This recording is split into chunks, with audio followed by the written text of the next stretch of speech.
ওই চাঁদ সূরজের তারকারাজি আসমান জমিনের বৃক্ষরাজি সাগর নদী পর্বতরাজি সেজিলে তুমি সব তোমারই তুদা। সকলে একটু মহাপাত্রের সাথে বলবেন তো? রহিম রহমান তুমি মহান মহিয়ান, রহিম রহমান তুমি মহান মহিয়ান। ওই চাঁদ সূরজের তারকারাজি আসমান জমিনের বৃক্ষরাজি সাগর নদী পর্বতরাজি সেজিলে তুমি সব তোমারই তুদা। ও রহিম রহমান তুমি মহান মহিয়ান। আলহামদুলিল্লাহ আলহামদুলিল্লাহি নাহমাদুহু ওয়া নাস্তাঈনুহু ওয়া নাস্তাগফিরুহু ওয়া নাউযু বিল্লাহি মিন শুরুরি আনফুসিনা ওয়া মিন সাইয়্যাতি আমালিনা। من يهده الله فلا مضل له ومن يضلل فلا هادي له ونشهد أن لا إله إلا الله وحده لا شريك له ونشهد أن سيدنا وسندنا وحبيبنا وطبيبنا ومولانا محمدا عبده ورسوله الذي أرسله بالحق بشيرا ونذيرا وداعيا إلى الله بإذنه وسراجا منيرا.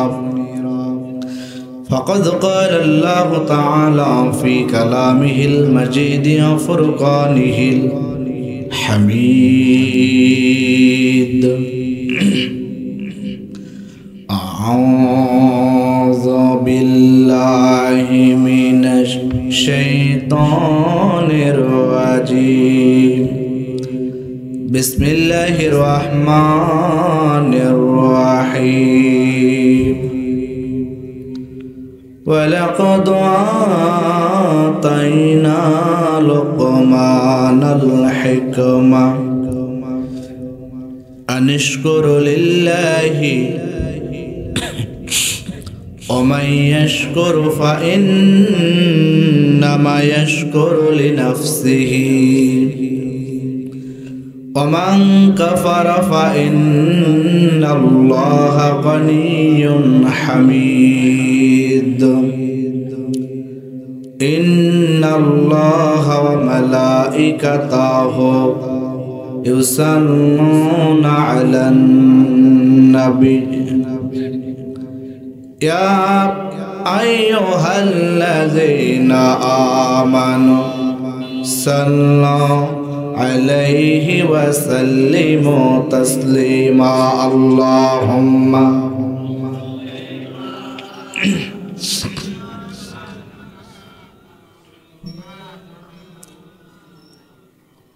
وعلى آل سيدنا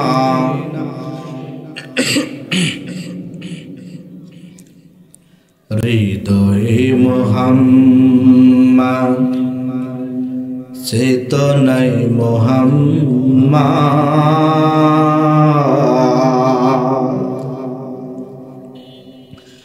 জীবনে মুহাম্মদ মরণে মুহাম্মদ প্রেরণায় মুহাম্মদ হৃদয়ে মুহাম্মদ চেতনায় মুহাম্মদ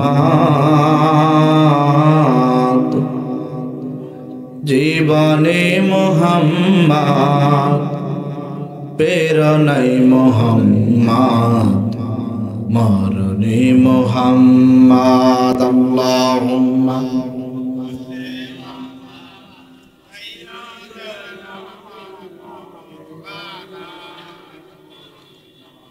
रजब शबाने बरकत दाओ রমজান মাসে গুনাহ ঝরা সপ্তাহ জোরে তুমি বরকত দাও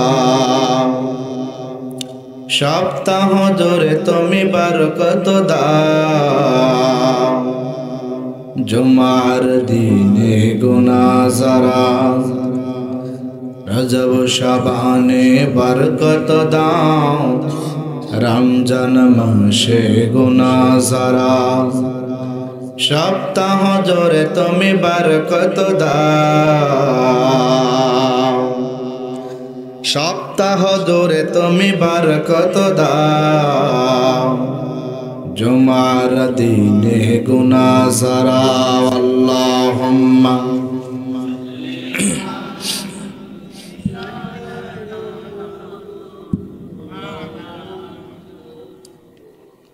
وعلى آل سيدنا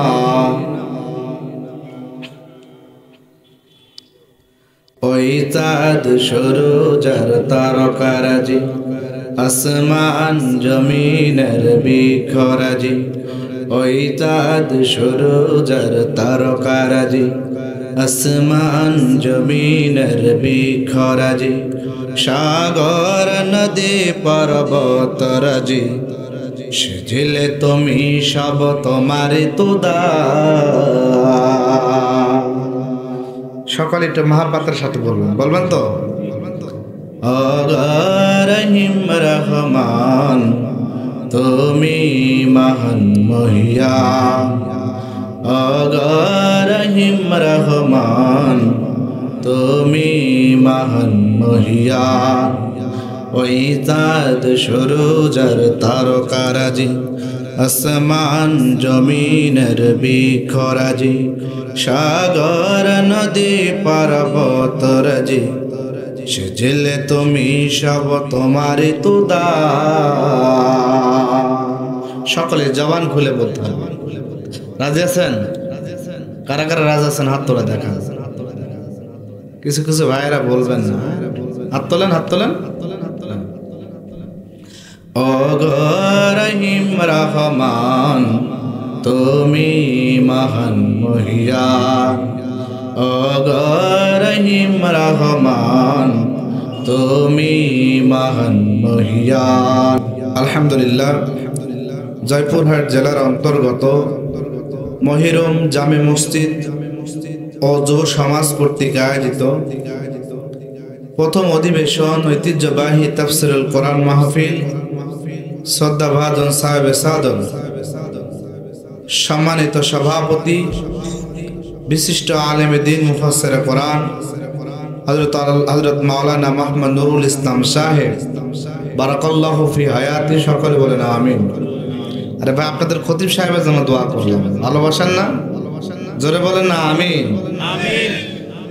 আজকের প্রোগ্রামের সম্মানিত সহসভাপতি জনাব আলহাজ মোহাম্মদ আব্দুর রাজ্জাক পরামানিক আল্লাহ তাআলা তার গোলামের নেক হায়াত দান করুন জোরে বলেন না আমিন আমিন।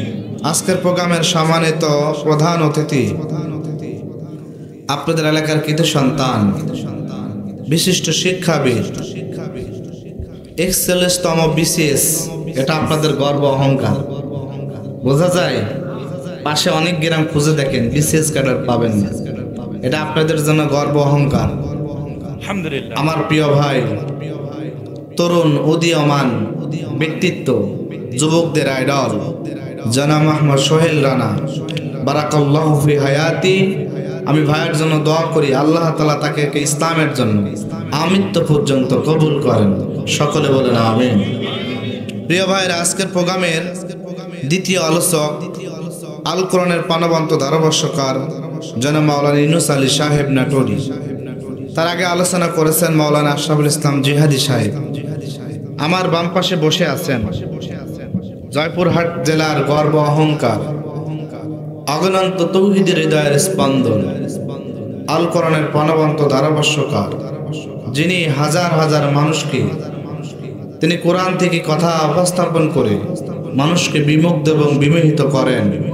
আমার শ্রদ্ধেয় বড় ভাই বিশিষ্ট আলেমে দ্বীন জনাব মাওলানা বাংলাদেশ মজলিসুল মুফাসসিরিন জয়পুরহাট জেলার সম্মানিত সুযোগ্য সেক্রেটারি জনাব মাওলানা সানোয়ার হোসেন সাইফি সাহেব, আল্লাহ তাআলা তার গোলামের কণ্ঠের প্রশস্ততা দান করুন, সকলে বলেন আমিন। মঞ্চে উপস্থিত অন্যান্য অতিথিবৃন্দ, উম্মতের শ্রেষ্ঠ সন্তান হযরতে ওলামা ইকরাম, আমার সামনে উপবিষ্ট তৌহিদি জনতার একাংশ ধর্মপ্রাণ মুসলমান ভাইয়েরা, পর্দার অন্তরালে অবস্থানরত আমার পরম শ্রদ্ধেয় সম্মানিত মা এবং বোনেরা, সকলকে আমি দোয়ার উদ্দেশ্যে সালাম পেশ করতেছি। আসসালামু আলাইকুম ওয়া রাহমাতুল্লাহ।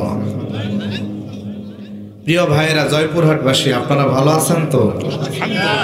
আলহামদুলিল্লাহ। আমি যদিও এই থানাতে আমার প্রথম মাহফিল, কালাই থানা প্রথম মাহফিল, তবে আমি এসে যুবকদের আতিথেয়তায় আমি এত পরিমাণ মুগ্ধ হয়েছি। যুবক ভাইদের জন্য দোয়া করি, এত সুন্দর আয়োজন করেছেন।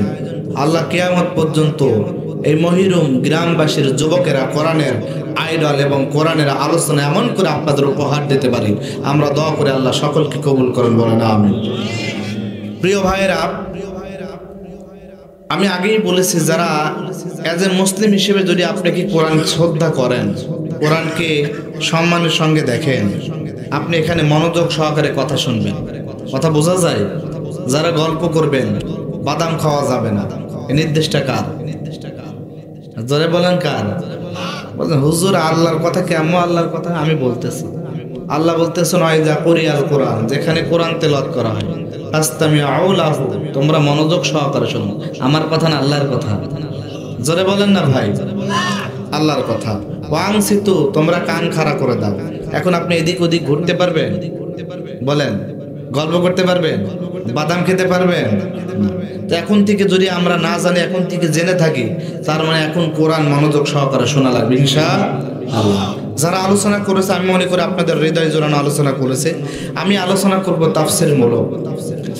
আমি যে আয়াতে কারিমা তেলাওয়াত করেছি সূরা লোকমান, লোকমানের 12 নম্বর আয়াত।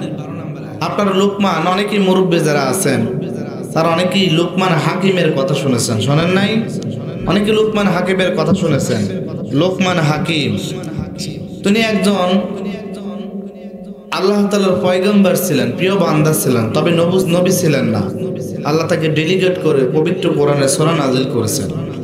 পবিত্র কোরআনে আল্লাহ তাআলা কয়েকজন নবীর নাম অনুসারে নামকরণ করেছেন, সূরাকে ডেলিগেট করেছেন।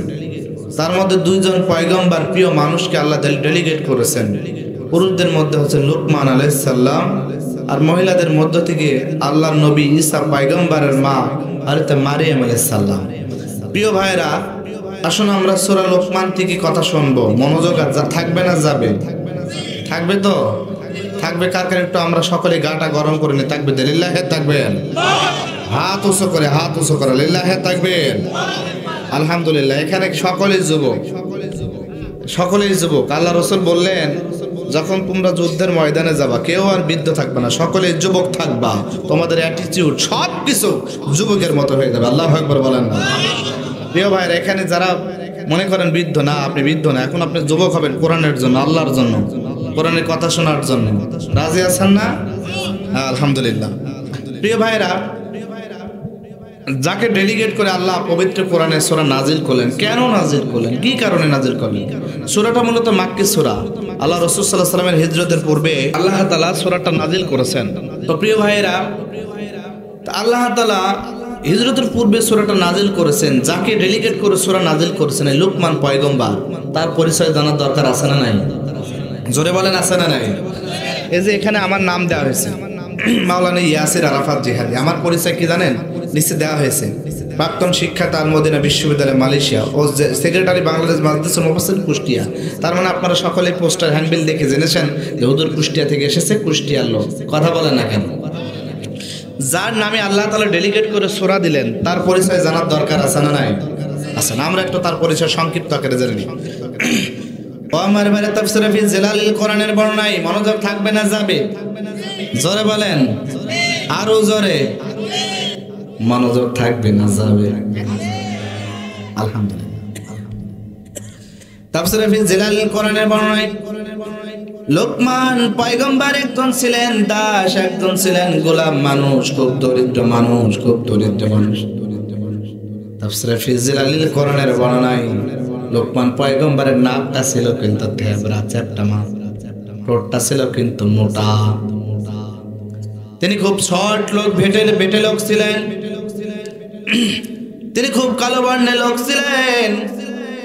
তার মানে এক কথায় বলতে গেলে মানুষের মধ্যে সৌন্দর্য আপনি বলবেন, তারা কি সুন্দর মানুষ বলবেন? জোরে বলে না ভাই। মানুষের অনেক সুন্দর চেহারা দেখে কিন্তু অন্তরের মধ্যে ভালো লাগে, আবার কিন্তু মানুষের চেহারা দেখলে কিন্তু মানুষের মধ্যে অন্তর মধ্যে খারাপ লাগে, আছে না? তার মানে চেহারার মধ্যে কি আল্লাহ তাআলা এমন একটা মাধুর্য দিয়ে দেন। তবে লুকমান পয়গম্বরের ঠোঁট ছিল মোটা, নাক ছিল থ্যাবড়া, খুব বেটে শর্ট লোক ছিল, খুব শর্ট লোক ছিল। আর তিনি কিন্তু আফ্রিকা মহাদেশের লোক, মানে কালো বর্ণের। বর্তমানে ইথিওপিয়ার এলাকায় তার জন্মস্থান ছিল। তাফসীরে ফি জিলালিল কোরআনের বর্ণনায় লোকমান পয়গম্বর এমন একটা লোক, তাকে ডেডিকেট করে আল্লাহর সূরা নাজিল করলেন। কেন দেখেন, আল্লাহ নবী বললেন আল্লাহ তাআলা মানুষের চেহারা দেখেন না, মানুষের অন্তর দেখেন, তাকওয়া দেখেন। দেখেন কিনা? তারা মানে কার চেহারা কত সুন্দর আল্লাহ দেখেন না, আল্লাহ দেখেন মানুষের তাকওয়া। আল্লাহু আকবার বলেন না। তাফসীরে তাবারীর বর্ণনায় বিশ্বনবী বললেন লোকমান পয়গম্বর বৈশিষ্ট্য সম্পর্কে, লোকমান পয়গম্বর খুব বেটে লোক ছিল, খুব শর্ট লোক ছিল। লোকমান পয়গম্বরের নাকগুলো চ্যাপ্টা ছিল, হাফসি গোলাম ছিল। একবার আল্লাহ তাআলা লোকমান পয়গম্বরকে বললেন, লোকমান তোমাকে দুইটা আমি অপশন দিলাম। কয়টা অপশন দিলেন? জোরে বলেন না। আল্লাহ লোকমান পয়গম্বরকে বললেন, লোকমান তোমাকে আমি দুইটা অপশন দিলাম। ও লোকমান, দুইটা অপশনের মধ্যে একটা বেছে নিবা। এখন মনে করেন আমাকে একটা অপশন দেন, দুইটা অপশন দেন। এখানে দুইটা সুন্দর গাড়ি যদি রাখেন, একটা BMW আর একটা মার্সিডিজ, দুইটা গাড়ি যদি রাখেন, মনে করেন দুইটা গাড়ির দুই রকম দাম, একটার দাম 2 কোটি আর একটার দাম 1 কোটি। আমি নিব কোনটা? আপনি নেবেন কোনটা? হ্যাঁ, 1 কোটি নেবেন না? কয় কোটি নেবেন? 2 কোটি। আমার ভাই লোকমান পয়গম্বরকে আল্লাহ অপশন দিলেন, লোকমান ও লোকমান তোমার কাছে আমি দুইটা জিনিস দেব, যে কোনো একটা নিতে পারবা। ও লোকমান তুমি যদি নবুয়ত চাও তোমাকে নবুয়ত দেওয়া হবে। ও লোকমান তুমি যদি হিকমত চাও তোমাকে হিকমত দেওয়া হবে। লোকমান পয়গম্বর বলতেছেন, মালিক আমি নবুয়ত চাই না, আমার হিকমত দাও। আল্লাহু আকবার বলেন না।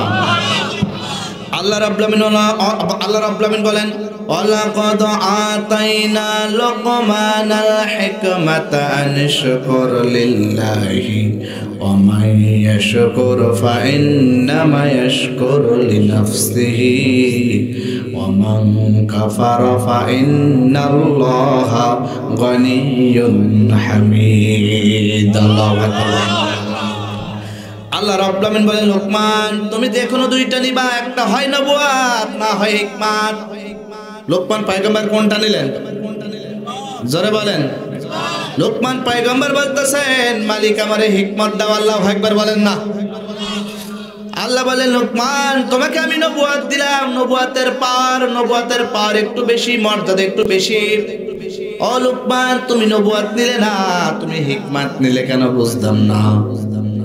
লোকমান পয়গম্বর বলতেছেন, মালিক নবুয়তের দায়িত্ব বড় কঠিন দায়িত্ব। ও মালিক নবুয়তের দায়িত্ব মনে হয় আমার দ্বারা সম্ভব নাও হতে পারে। ও মালিক তোমার পক্ষ থেকে যদি নির্ধারিত আসতো আমি নবুয়ত নিয়ে নিতাম। ও মালিক যেহেতু তুমি আমাকে, আমার মালিক আপনি যেহেতু আমাকে অপশন দিয়ে দিলেন, অপশনাল দিলেন, বেছে নিতে দিলেন, এজন্য আমি নবুয়তের দায়িত্ব নিয়ে যদি পালন না করতে পারি, তার মানে কিয়ামতের দিন আপনার কাঠগড়ে আমার দাঁড়ানো লাগবে। ও মালিক এজন্য আমি সহজভাবে আমি হিকমতটা বেছে নিলাম। চিন্তা করেন লোকমান পয়গম্বর কেমন মানুষ ছিল। তাফসীরে ফি জিলালিল কোরআনের বর্ণনায় লোকমান পয়গম্বর একজন প্রজ্ঞাবান ব্যক্তি ছিল। আল্লাহু আকবার বলেন না। তার এমন জ্ঞান ছিল গোটা বিশ্বে ওই সময় লোকমান পয়গম্বরের মতো আর জ্ঞানী লোক ছিল না। লোকমান পয়গম্বর যেহেতু একজন কৃতদাস ছিল, তার মালিক দেখতো লোকমান পয়গম্বরের কাছে হাজার হাজার লোকগুলো আসতো চিকিৎসা নিতে, জ্ঞান নিতে, প্রজ্ঞা নিতে আসতো। লোকমান পয়গম্বরের মালিক লোকমান পয়গম্বরকে বলতেছেন, লোকমান তোমার কাছে সব লোক আছে, তোমার কাছে সব লোক আসে, তুমি নাকি বলে জ্ঞানী মানুষ, তোমার একটু পরীক্ষা নিতে চাই। লোকমান পয়গম্বরের মালিক বলে, লোকমান তোমার একটু পরীক্ষা নিতে চাই।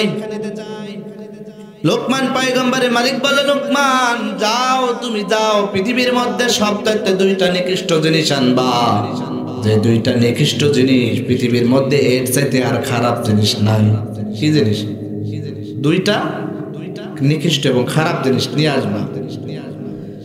লোকমান পয়গম্বর বাসায় গেলেন। লোকমান পয়গম্বর বাসায় গেলেন, যাওয়ার পরে তিনি একটা বকরি জবাই করলেন। বকরি জবাই করার পরে বকরির জিহ্বা কাটলেন এবং হৃৎপিণ্ড কাটলেন। হৃৎপিণ্ড কাটলেন এবং জিহ্বা কাটলেন। দুইটা জিনিস কাটার পরে মালিককে বলতেছেন, মালিক পৃথিবীর মধ্যে দুইটা জিনিসের চাইতে নিকৃষ্ট জিনিস কিন্তু নাই। এবার লোকমান পয়গম্বরের মালিক বলতেছে, লোকমান পৃথিবীর মধ্যে তুমি দুইটা জিনিস নিয়ে আসবা, ভালো জিনিস নিয়ে আসবা, এর চাইতে পৃথিবীর মধ্যে ভালো জিনিস নাই। লোকমান পয়গম্বর আবার বাসায় গেলেন। যাওয়ার পরে আবার কিন্তু বকরি জবাই করলেন। লোকমান পয়গম্বর বকরি জবাই করে, এবার লোকমান পয়গম্বর বকরি আবার জিহ্বা কাটলেন, হৃৎপিণ্ড মানে কলব কাটলেন। জিনিসটা একই না? কথা বলেন না কেন? জিনিস কিন্তু একই। এবার পৃথিবীর মধ্যে সবচাইতে ভালো জিনিস দুইটা তিনি নিয়ে গেলেন, একটা জিহ্বা আর একটা হচ্ছে হৃৎপিণ্ড কলব। এবার নিয়ে যাওয়ার পরে বলতেছেন, মালিক এই দুইটা জিনিসের চাইতে পৃথিবীর মধ্যে কিন্তু ভালো জিনিস না। এই দুইটা জিনিস ভালো জিনিস। এবার মালিক দুইটা জিনিস রাখলেন, খারাপ জিনিস হৃৎপিণ্ড এবং জিহ্বা, ভালো জিনিস হৃৎপিণ্ড এবং জিহ্বা। এবার লোকমান পয়গম্বরের মালিক বলতেছে, লোকমান মা হাযা ইয়া লোকমান, মা হাযা ইয়া লোকমান। ও লোকমান, বুঝলাম না তো, পৃথিবীর মধ্যে দুইটা খারাপ জিনিস তোমাকে নিয়ে আসতে বললাম, তুমি জিহ্বা এবং হৃৎপিণ্ড নিয়ে আসলে, আবার তোমার ভালো জিনিস নিয়ে আসতে বললাম, তুমি হৃৎপিণ্ড এবং জিহ্বা নিয়ে আসলে, বুঝলাম না তো। লোকমান পয়গম্বর বলতেছেন, মালিক ও মালিক, পৃথিবীর মধ্যে এই দুইটা জিনিস দ্বারাই মানুষ ভালো কাজ করে, আবার এই দুইটা জিনিস দিয়ে মানুষ কিন্তু খারাপ কাজ করে। ও মালিক, এই জিহ্বা দ্বারা মানুষ কিন্তু সত্য কথা বলে, কোরআনের কথা বলে, মানুষকে কিয়ামতের দিনের কথা বলে, তাওহীদের কথা বলে। ও মালিক, এই জিহ্বা দ্বারা আল্লাহর কিন্তু জিকির করে, আবার এই জিহ্বা দ্বারা কিন্তু অশ্লীল কথা বলে, মিথ্যা কথা বলে। কথা বলে ঠিক কিনা? ও মালিক, এই দুইটা জিনিস। আবার হৃৎপিণ্ড দিয়ে মানুষ, কলব দিয়ে মানুষ খারাপ চিন্তা করে, আবার এই কলবে মানুষ কিন্তু ভালো চিন্তা করে। ও মালিক, এই কলবের মধ্যে কোথাও কোনো সময় মানুষের কলবের মধ্যে মালিক আপনার জিকির কিন্তু ঢুকে যায়। শ্বশুর বাড়িতে বলেন আল্লাহু আকবার, আল্লাহু আকবার বলেন না। অনেকেই কথা বলতেছেন না, কেন বলছেন না? কোরআনের কথা, এটাকে আমরা কোরআনিক ক্লাস মনে করব। আমি এখন শিক্ষক, আপনারা ছাত্র। আদর্শবান ছাত্রদের বৈশিষ্ট্য থাকার দরকার, সেটা আপনারা প্রকাশ করবেন।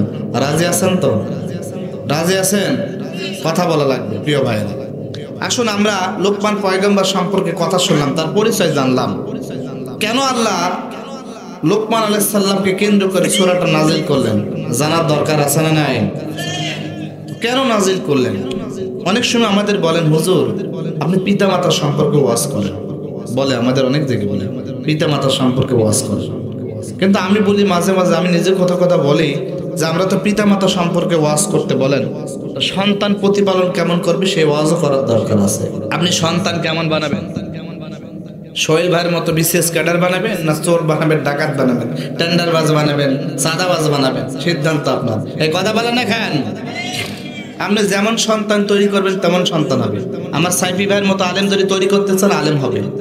আর কিছু মানুষ আছে কোরআনের প্যান্ডেলে বাধা প্রদান করে, জালেম তৈরি করতে চাইলে জালেমই হবে। কথা কি বোঝা যায় আমার?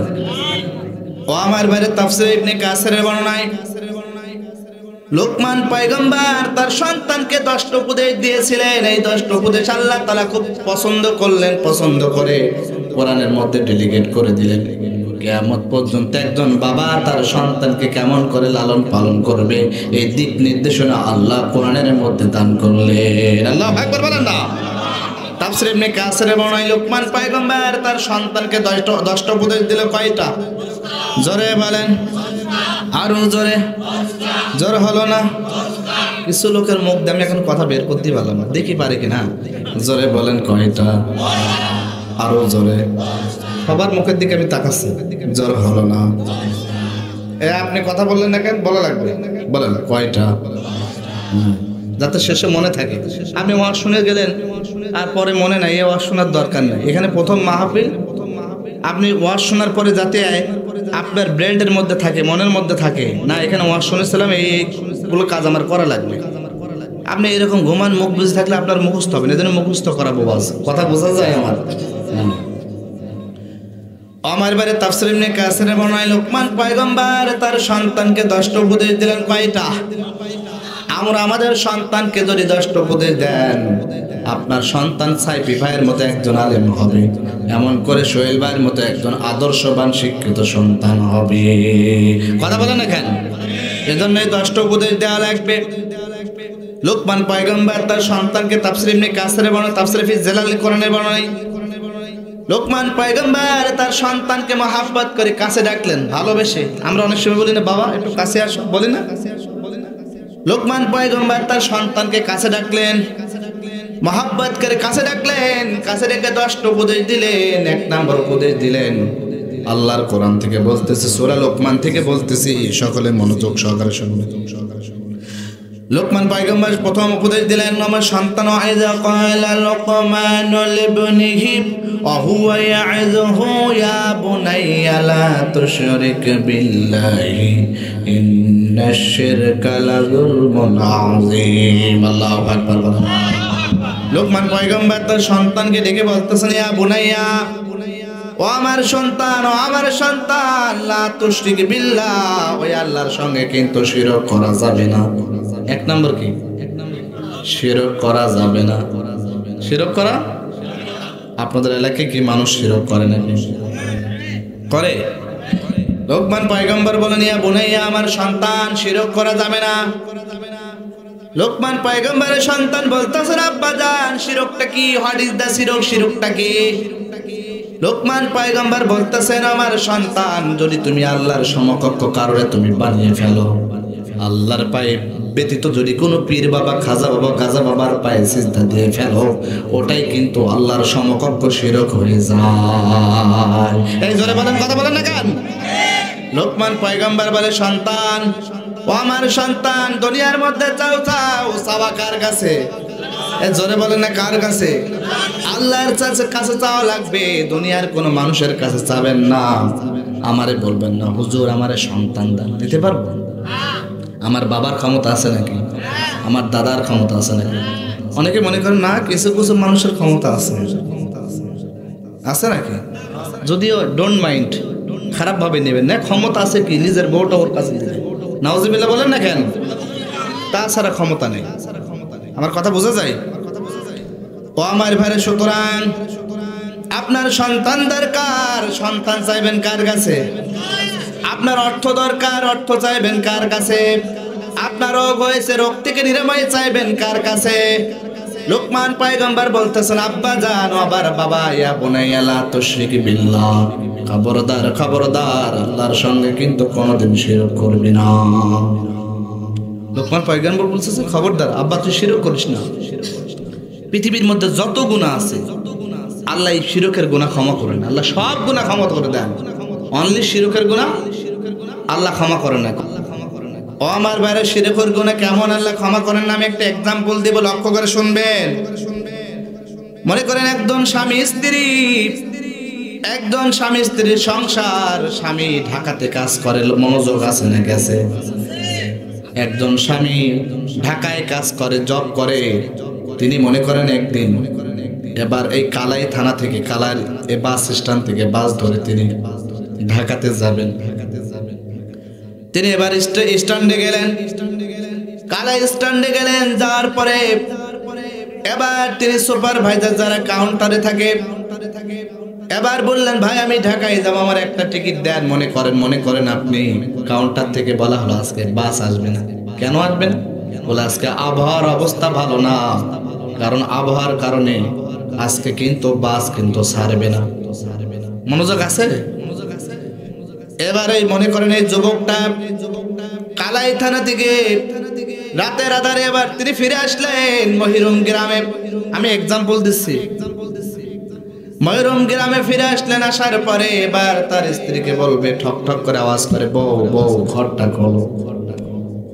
এবার এই ব্যক্তি যখন মনে করবেন বউর কিন্তু ঘরটা খোলে না, বারবার বলে বউ ঘর খোলো, বউ ঘর খোলে না, বারবার যখন বলে বউ ঘর খোলে না, এবার তিনি রাগান্বিত হলেন, ঘরে লাথি মারলেন, দরজা ভাঙলেন। দরজা ভাঙার পরে তার স্ত্রীর খাট থেকে, ওই ঘর থেকে মনে হচ্ছে একটা পুরুষ পুরুষ মানুষ মনে হয় বের হয়ে যায়। এখন এই স্বামীর অবস্থা কেমন হবে? বলেন না ভাই, কেমন হবে? খারাপ না?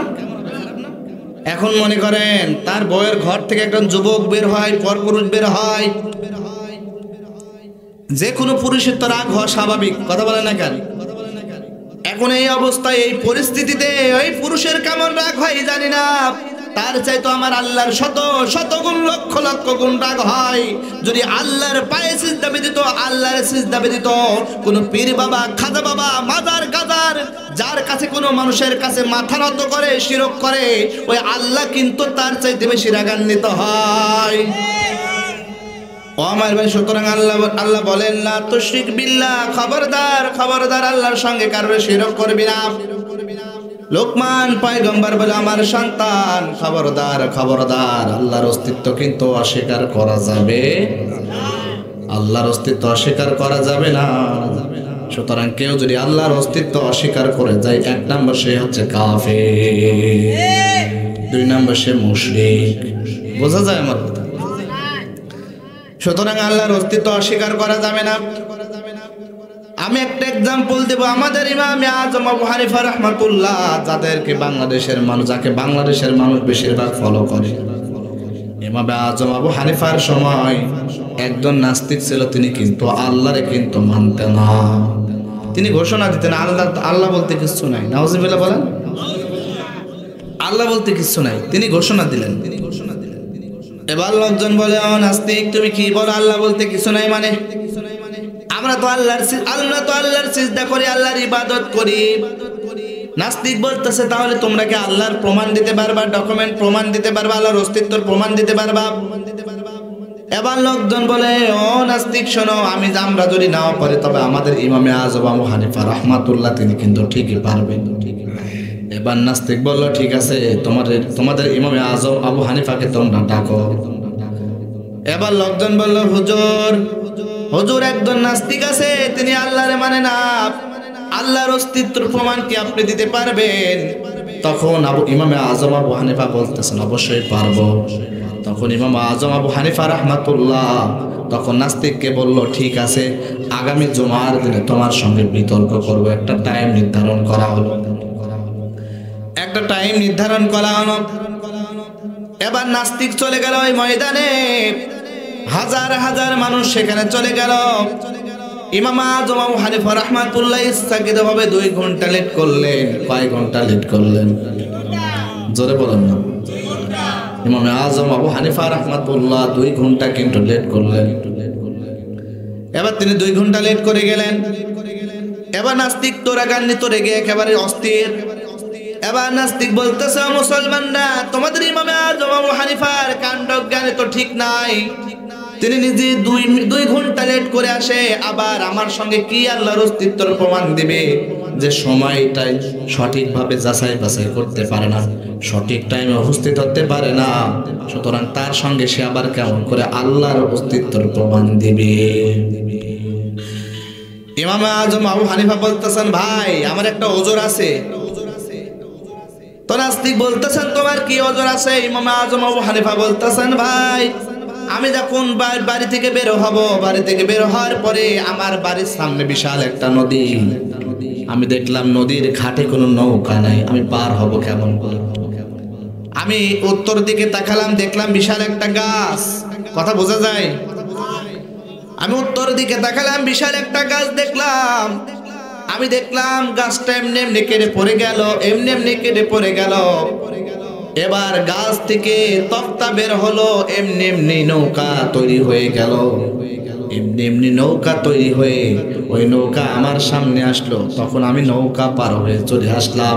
এই যে এমনি এমনি গাছ কেটে পড়ে গেল, এমনি এমনি তক্তা বের হলো, এই যে এমনি এমনি নৌকা হয়ে গেল, এমনি এমনি আমারে পার করে দিল।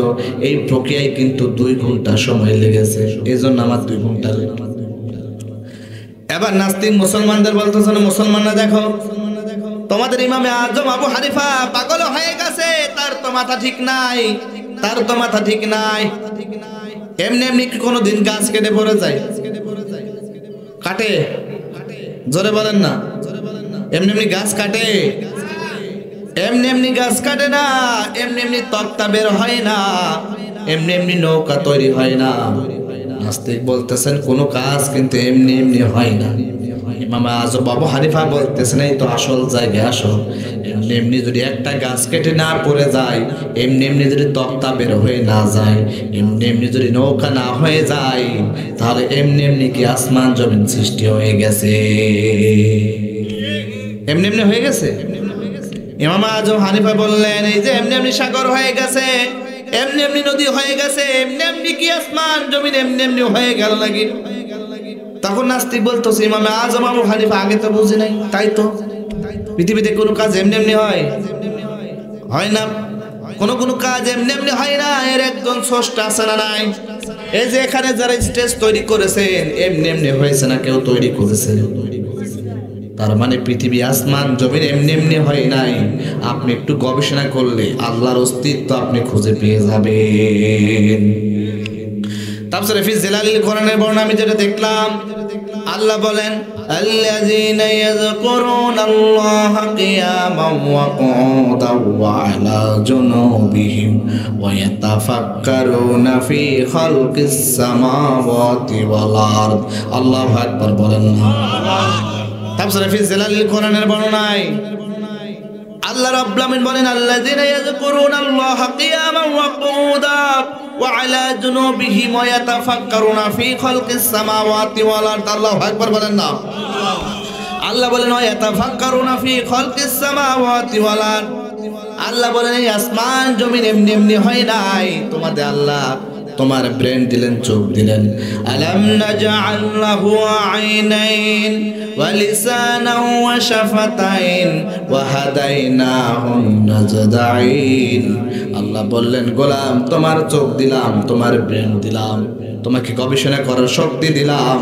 এই আসমান জমিন সম্পর্কে গবেষণা করলেই কিন্তু তুমি একক আল্লাহর কর্তৃত্ব শক্তির তুমি ক্ষমতা কিন্তু পেয়ে যাও। তার মানে আল্লাহর অস্তিত্ব তুমি পেয়ে যাবা। আল্লাহ বলেন ইয়াতাফাক্কারুনা ফি খালকিস সামাওয়াতি ওয়াল আরদ। তুমি আসমান জমিনের দিকে তাকাও না, পাহাড় পর্বতের দিকে তাকাও না।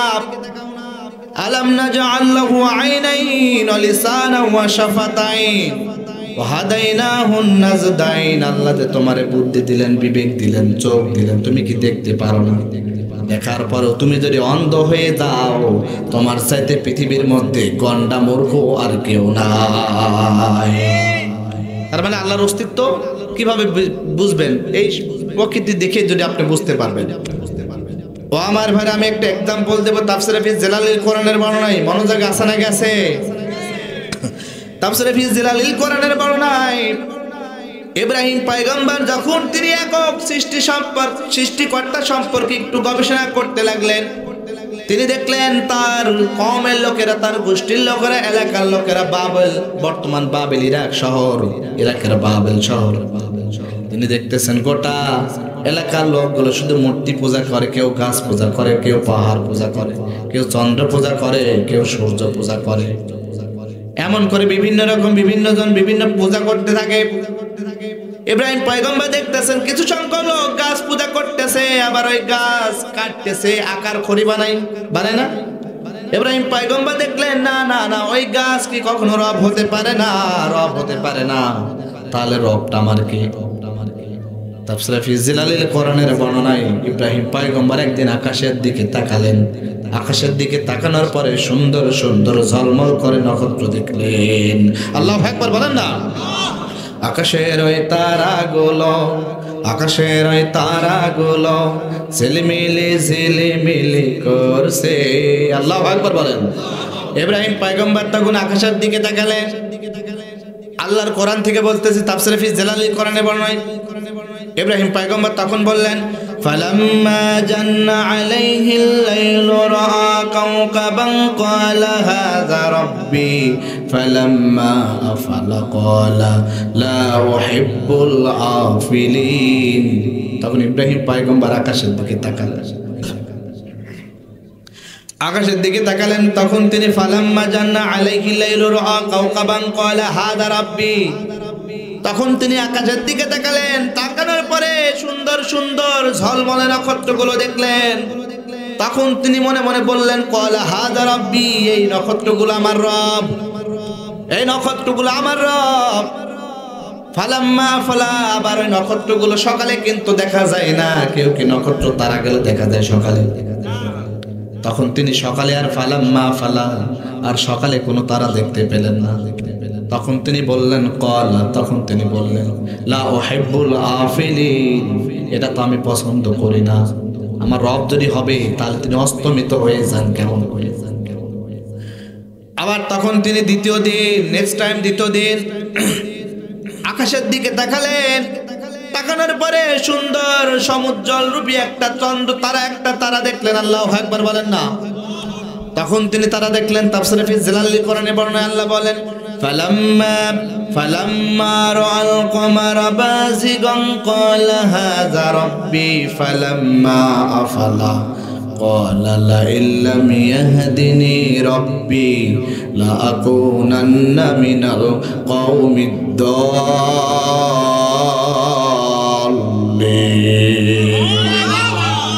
তখন তিনি আকাশের দিকে তাকালেন। তাকানোর পরে এবার সুন্দর একটা চাঁদ দেখলেন, সমুজ্জ্বল রূপে চাঁদ দেখলেন। তখন তিনি চাঁদ দেখার পরে তখন তিনি বললেন, ক্বালা হাযা রাব্বি, চাঁদ আমার রব।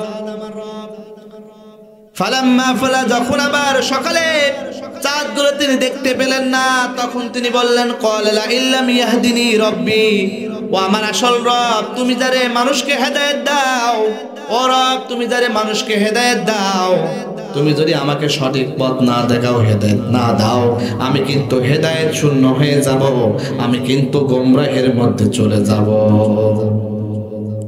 তখন তিনি বললেন, ক্বালা লা ইল্লাম ইয়াহদিনি রাব্বি, ও রব তুমি আমাকে হেদায়েত দাও, লা আকুনান্না মিনাল কওমিদ দাল্লিন, ও রব আমি তো হেদায়েত থেকে দূরে সরে যাব।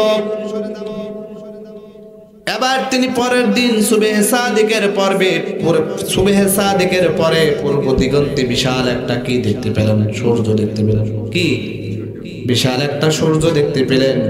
তখন তিনি বললেন, আল্লাহর কোরআন থেকে আমি বলতেছি, তখন তিনি বললেন, ফালাম্মা রাআশ শামসা বাযিগাতান ক্বালা হাযা রাব্বি হাযা আকবার ফালাম্মা আফালাত ক্বালা ইয়া কওমি ইন্নী বারিয়্যুম মিম্মা তুশরিকুন। আল্লাহু আকবার। ইব্রাহিম পয়গম্বর এবার পূর্ব দিগন্তে তাকালেন সুবহে সাদিকের পরে সকালে। তখন তিনি দেখলেন বড় একটা বিশাল একটা দীপ্তমান রূপে তিনি তখন সূর্য দেখতে পেলেন। তখন তিনি বললেন, ক্বালা হাযা রাব্বি, এই সূর্য আমার রব। কারণ কি? হাযা আকবার, ওই সূর্য ওই দুইটার চেয়ে সূর্য বড় না ছোট? জোরে বলেন না। ওই দুইটার চেয়ে সূর্য একটু বড়, তার মানে এটাই আমার রব হবে, এটাই আমার রব, এটাই আমার রব। ফালাম্মা ফালাত, যখন আর পশ্চিম দিগন্তের পরে সন্ধ্যার পরে আর কি সূর্য দেখা যায়, পশ্চিম দিগন্তের পরে যখন সূর্য অস্তমিত হয়ে গেল, তখন তিনি বললেন, ইয়া কওমি, আমার সম্প্রদায়ের লোকেরা, ও আমার সম্প্রদায়ের লোকেরা, ইয়া কওমি ইন্নী বারিয়্যুম মিম্মা তুশরিকুন, ও মহিরুম ভাইরা, ও মহিরুমবাসীর লোকেরা, সুতরাং ওই আল্লাহ একত্ববাদের স্রষ্টা, যিনি একত্ববাদের রব, ওই আল্লাহর প্রতি আপনার ঈমান রাখা লাগবে, ঈমান রাখা লাগবে, শিরক করা যাবে না। ইব্রাহিম পয়গম্বর তখন বললেন, আমার কওমের লোকেরা শোনো, তোমরা যে সম্প্রদায়ের লোকেরা যে শিরক করো আমি কিন্তু ওই শিরক করি না। আল্লাহু আকবার বলেন না। তখন তিনি বলেন ইন্নী ওয়াজ্জাহাতু ওয়াজহিয়া লিল্লাযী ফাতারাস সামাওয়াতি ওয়াল আরদা হানিফা ওয়া মা আনা মিনাল মুশরিকিন। তখন একনিষ্ঠ আল্লাহর দিকে ফিরে গেলেন। তখন ফিরে গেলেন একত্ববাদের রবের তিনি সন্ধান পেয়ে গেলেন। তিনি এক রবের তিনি সন্ধান পেয়ে গেলেন। তাফসীর ফি জিলালিল কোরআনে বর্ণনা।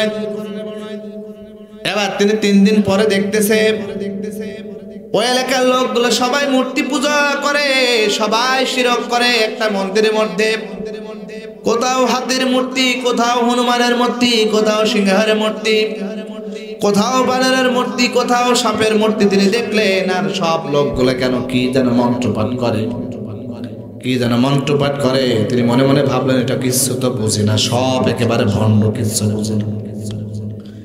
তিনি দেখতেছেন সব লোকগুলা মূর্তির সামনে মন্ত্রপাঠ করে। জামি ওরা যত বলে ওম শান্তি ওম শান্তি, ওরা তার চেয়ে বেশি ইন্ডিয়ায় করে অশান্তি। কথা বলে না কেন? ওরা যত বলে ওম শান্তি ওম শান্তি, ওরা মায়ানমারে তার চেয়ে বেশি করে অশান্তি। ওরা যত বলে ওম শান্তি ওম শান্তি, ওরা তার চেয়ে চিনি করে বেশি অশান্তি। কথা বলে না কেন? সুতরাং ওরা যতই বলে ওম শান্তি ওম শান্তি, ওরা কিন্তু অশান্তি ছাড়া কিচ্ছু চায় না। ইব্রাহিম পয়গম্বর দেখতেছেন লোকগুলা মন্ত্রপাঠ করে বন্দে মাতারাম বন্দে মাতারাম, জয় জয় রাম সীতারাম, হরে কৃষ্ণ হরে রাম বলে না, অনেকে বলে হরে কৃষ্ণ হরে রাম, জয় রাম বলে। ইব্রাহিম পয়গম্বর দেখলেন বন্দে মাতারাম জয় জয় রাম সীতারাম, হরে কৃষ্ণ হরে রাম, ওম নমো ভগবতে বাসুদেবায়, এমন করে কি যেন একটা মন্ত্র পাঠ করে তারা। এবার ইব্রাহিম পয়গম্বর বলে তো কিচ্ছু ভালো নাই, একটা কি ভালো আছে? জোরে বলেন না ভাই, একটাও তো ভালো নাই। এবার লোকজন বলতেছেন ইব্রাহিম আমাদের মেলায় আমরা যাব, তুমি চলো আমাদের সকলেই আমাদের সাথে যায়, আমরা সকলেই যাই। আল্লাহর কোরআন থেকে বলতেছে ইব্রাহিম পয়গম্বর বললেন ইন্নী সাকিম, আমি অসুস্থ, যেতে পারবো না। আল্লাহু আকবার বলেন না। মানুষ কিন্তু 2 ধরনের অসুস্থ হয়। কয় ধরনের? জোরে বলেন না, আরে জোরে বলেন, আরো জোরে। 2 ধরনের অসুস্থ হয়। একটা অসুস্থ হচ্ছে শারীরিক, আর একটা কি? এই তো মাশাআল্লাহ সবই তো জানেন আপনারা দেশে। হ্যাঁ, একটা রোগ, একটা অসুস্থ শারীরিক আর একটা মানসিক। মানসিক শারীরিক রোগ দেখা যায় বোঝা যায়, কিন্তু মানসিক রোগ কিন্তু দেখা যায় না বোঝা যায়। একজন নবী তো স্বাভাবিক মানসিক রোগে ভুগবে, কারণ তিনি একজন নবী। আল্লাহর পক্ষ থেকে তিনি দিনের মিশন এবং মিশনের দায়িত্ব নিয়েছেন। তিনি দেখতেছেন তার কওমের সব লোকগুলো শুধু শিরক আর শিরক করে, মূর্তি পূজা করে। নবীদেরকে আল্লাহ মূর্তি ভাঙার জন্য দুনিয়ায় পাঠিয়েছেন, আর নবী দেখতেছেন সব লোকগুলা মূর্তি পূজা করে। নবী কি ভালো থাকতে পারে? স্বাভাবিকভাবে মানসিক অস্থিরতায় ভুগবেন, এটা তো স্বাভাবিক। ও আমার বারে যে কথা বলতেছিলাম, এবার লোকজন বলল ইব্রাহিম চলো আমাদের সঙ্গে মেলায় যাই। ইব্রাহিম পয়গম্বর বললেন না না, আমি মেলায় যেতে পারবো না, আমি মেলায় যেতে পারবো না, ইন্নী সাকিম, আমি অসুস্থ, যেতে পারবো না। এবার লোকজন বলে ইব্রাহিম তাহলে তুমি আমাদের মূর্তিগুলো পাহারা দাও। লোকজন সব চলে গেল, আর ইব্রাহিম পয়গম্বর মনে মনে বলল আজকে তোর মূর্তি জম্মের পাহারা দেব, জম্মের পাহারা দেব। ইব্রাহিম পয়গম্বর দেখলেন মূর্তিগুলোর সামনে সুন্দর সুন্দর ডিজাইন আইটেম খাবার। ইব্রাহিম পয়গম্বর দেখলেন মূর্তিগুলোর সামনে সুন্দর সুন্দর ডিজাইন আইটেম খাবার। মূর্তির সামনে প্রসাদ আছে না নাই? আপনি যে কোনো মন্দিরে যাবেন দেখবেন মূর্তির সামনে সুন্দর সুন্দর প্রসাদ, কোথাও ফলমূল আছে, কত রকম খাবার আছে। একটা মূর্তি খেতে পারে, কিন্তু সব মূর্তির সামনে তো বড় বড় সুন্দর সুন্দর খাবার, ভালো ভালো খাবার। এই খাবারগুলো ইব্রাহিম পয়গম্বর দেখলেন সব মূর্তির সামনে পড়ে আছে। আল্লাহর কোরআন থেকে বলতেছি ফারাকা ইলা আলিয়াতিহিম, তিনি তখন কাছে গেলেন মূর্তিগুলার কাছে। যাওয়ার পরে এবার ওই যে ডিজাইন আইটেম খাবার, সুন্দর সুন্দর খাবারগুলো তুললেন, এভাবে হাত দিয়ে তুললেন। তোলার পরে মূর্তির সামনে ধরলেন, ধরার পরে বললেন ফাকাল আলা তাকুলু, খা না ভাই তুই খা, তোর জন্য এত সুন্দর খাবার রেখেছে তুই খা। ওর কি খাওয়ার কি ক্ষমতা আছে? একটারও তো খাওয়া ক্ষমতা। ফাকাল আলা তাকুলুন, খা না ভাই, তোর জন্য এত সুন্দর খাবার, তুই খাবি না তো কে খাবি? ওকে খেতে পারবে? জোরে বলেন, খেতে পারবে? ফাকাল আলা তাকুলুন, খা, ওর একটাও কিন্তু খায় না। মা লাকুম লা তানতিকুন, হয় খাবি নাই কথা বল। ও কি কথা বলতে পারে না খেতে পারে? খেতেও পারতে না, কথাও তো বলতে পারে না। বলে খেতেও পারে না, কথাও বলতে পারে না। ইব্রাহিম বলতেছেন মা লাকুম লা তানতিকুন, আল্লাহর কোরআন থেকে বলতেছি, এই আল্লাহর কোরআন থেকে বলতেছি, আমি একটা বানাই কথা বলতেছি। সূরা সাফফাত আপনি খুঁজে দেখবেন, খুলে দেখবেন। মা লাকুম লা তানতিকুন, হয় খা নাই কথা ক। একটাও খায় না, একটাও কথা বলে না। এবার ইব্রাহিম পয়গম্বর খুব রাগান্বিত হলেন। আমি কয়েকদিন আগে ফেসবুকে দেখলাম, 1 মাস আগে ফেসবুকে দেখলাম, আমাদের বাংলাদেশ একটা মূর্তি মন্দিরে একটা ছোট্ট বাচ্চা, আপনারা দেখছেন কি জানি না, একটা ছোট্ট বাচ্চা ওই মূর্তির সামনে খাবার ছিল, খায় না, ঠেলে মুখের মাথায়, খা খা। কেউ দেখছেন এখানে? কেউ দেখেন না আপনারা, বেশিরভাগ বয়স্ক তো কেউ দেখেন না। তো বাচ্চাটা মুখের মধ্যে ঠেলে বলতেছে খা খা। আমি ফেসবুকে দেখলাম, ভাইরাল হয়েছে। ইব্রাহিম পয়গম্বর খাবার নাই, মুখের মধ্যে ঠেলে বলে খা খা খা, একটাও খায় না। ইব্রাহিম পয়গম্বর রাগান্বিত হলেন। রাগান্বিত হওয়ার পরে এবার একটা করে ঘুষি দেওয়া শুরু করলেন, একটা করে ঘুষি দেওয়া শুরু করলেন। ঘুষি দিয়ে কারোর মুখ ভাঙে, কারোর নাক ভাঙে, কারোর চোখ তুলে নেয়, এরকম ভাঙতেছে। একটা করে ঘুষি দেয় আর ভাঙতেছে, একটা করে ঘুষি দেয় ভাঙছে। ইব্রাহিম পয়গম্বর বললেন না, এরকম হবে না, এবার কুপা সামসু করতে। কথা বলেন না কেন? বলে এবার কুপা শামসু আছে না, বলে কুপা শামসু। যখন তিনি মেরে মেরে ভেঙে ফেললেন, না এরকম তার ভাঙা যায় না, ওরা আস্তে রকম সাইজ করতে হবে।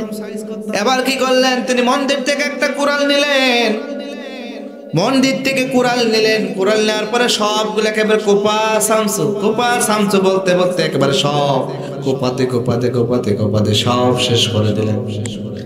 এবার তিনি তখন দেখলেন সামনে একটা বিশাল বড় মূর্তি। এবার কি করলেন, ওই কোরালটা মূর্তির ঘাড়ের উপর রেখে দিলেন। ওইটা কিন্তু তিনি ভাঙলেন না, বুদ্ধি করে ওটা রেখে দিলেন, ভাঙলেন না, সব ভাঙলেন। ওই সাপের মূর্তি ভাঙলেন, হনুমানের মূর্তি ভাঙলেন, বাঘের মূর্তি ভাঙলেন, সিংহের মূর্তি ভাঙলেন, মানুষের মূর্তি ভাঙলেন। যেটা সবচেয়ে বড় ওই বড়টা রেখে দিলেন। রাখার পরে বড়টার কাঁধের উপর কুড়াল রাখলেন। রাখার পরে কিছুক্ষণ পরে এবার ওই মেলা থেকে লোকজন চলে আসলো। আসার পরে বলতেছেন, দেখতেছেন সবগুলো একেবারে শেষ, কারোর হাত নাই পা নাই, আসা না নাই, কারোর হাত নাই পা নাই, চোখ নাই, মূর্তির কিচ্ছু নাই, একেবারে সব ফিনিশ আর ফিনিশ, ফিনিশ আর ফিনিশ। আমাদের দেশেও, আমাদের বাংলাদেশেও একটা মূর্তি ছিল, মূর্তির হাত পা ছিল না। জোরে বলেন না কেন? এই জোরে বলেন না কেন?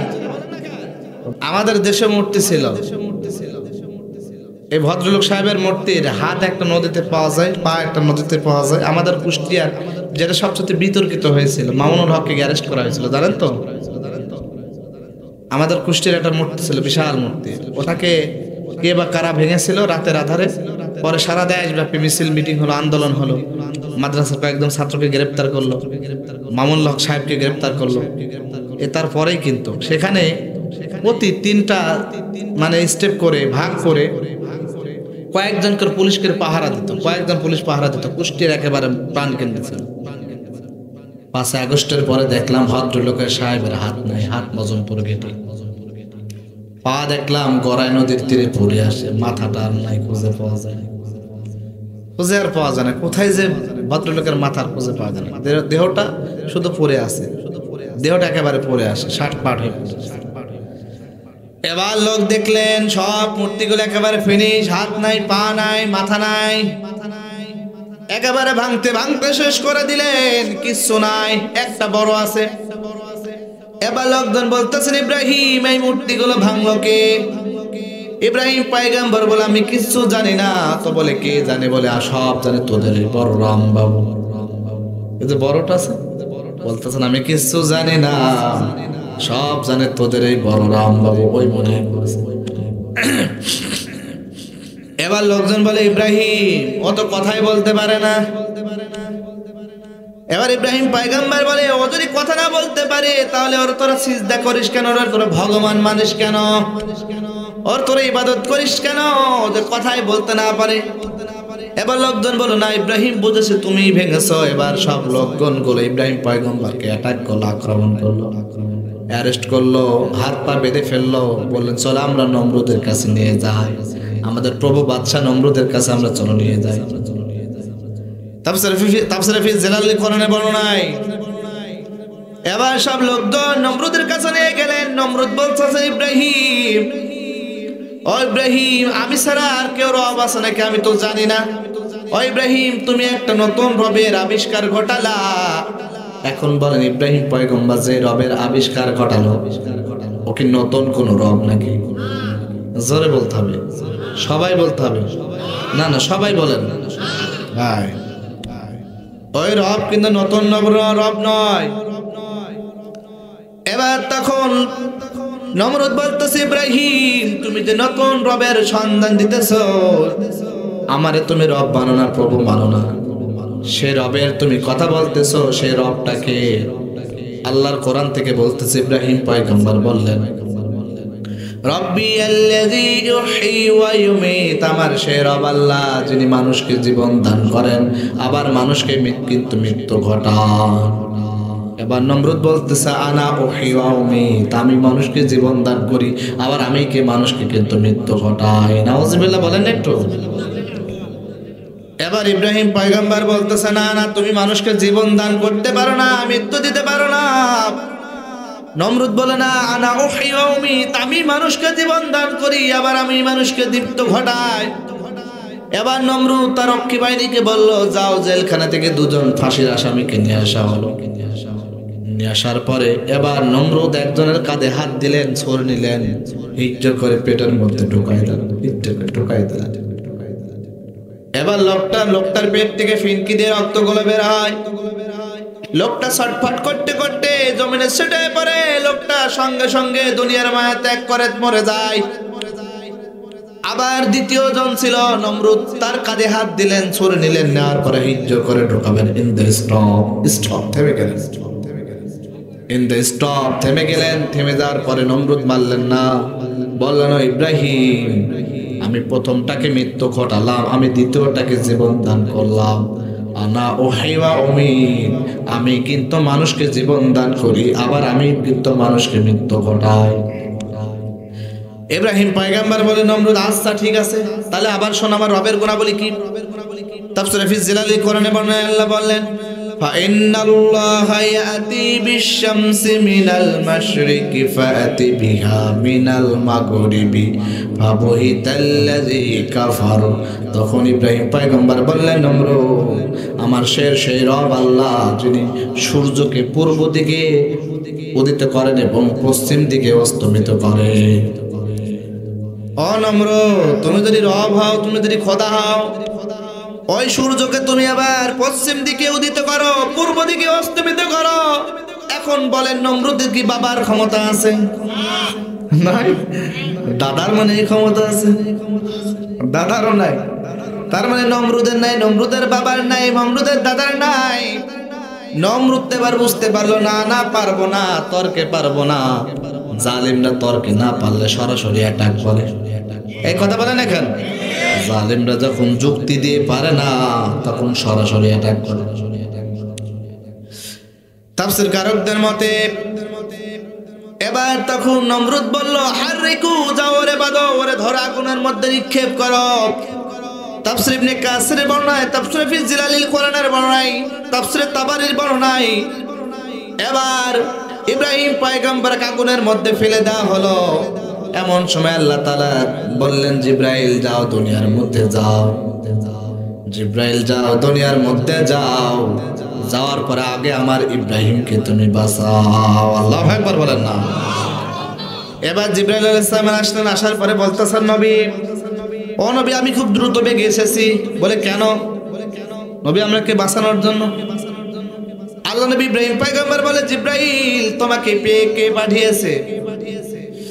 জিবরাইল আলাইহিস সালাম বলে, জিবরাইল আলাইহিস সালাম বলতেছেন, নবী ও ইব্রাহিম পয়গম্বর, আমাকে আল্লাহ পাঠিয়েছে আপনাকে রক্ষা করার জন্য, বাঁচানোর জন্য নমরুদের আগুন থেকে। ইব্রাহিম পয়গম্বর বলে, ও জিবরাইল, তুমি যে আল্লাহর কথা মতো আসলা, আল্লাহর অর্ডারে আসলা, তোমার রবকে? বলে আল্লাহ। জিবরাইল আলাইহিস সালাম বলে, আমার রব আল্লাহ। এবার ইব্রাহিম পয়গম্বর বলে, আমার রবকে? বলে আল্লাহ। ইব্রাহিম পয়গম্বর বলে, তোমার রব আল্লাহ, আমার রব আল্লাহ, ওই রবকে আমারে দেখে না, তোমার সাহায্য লাগবে কেন? আল্লাহু আকবার বলেন না। দেখেন আসল ইমানদার সাহায্য চাইবেন কার কাছে? না পীর বাবার কাছে চলে যাবেন, বাবা আমার বৌমার বাচ্চা হয় না, দাও। হ্যাঁ বাবা আমার মেয়ে তো 6 মাস ধরে খেলে অসুস্থ হয়ে থাকে, সারাও নাকি? ওই পারে নাকি? তারা পারে? হ্যাঁ মনে হয় আপনারা করেন, মনে হয় করেন না। এখানে কেউ করেন না তেরা? না আলহামদুলিল্লাহ, না এখানে কেউ করে না। ও আমার বারে যে কথা বলতেছিলাম, এবার ইব্রাহিম পয়গম্বর বললেন, আমার ওই রবকে আমারে দেখে না।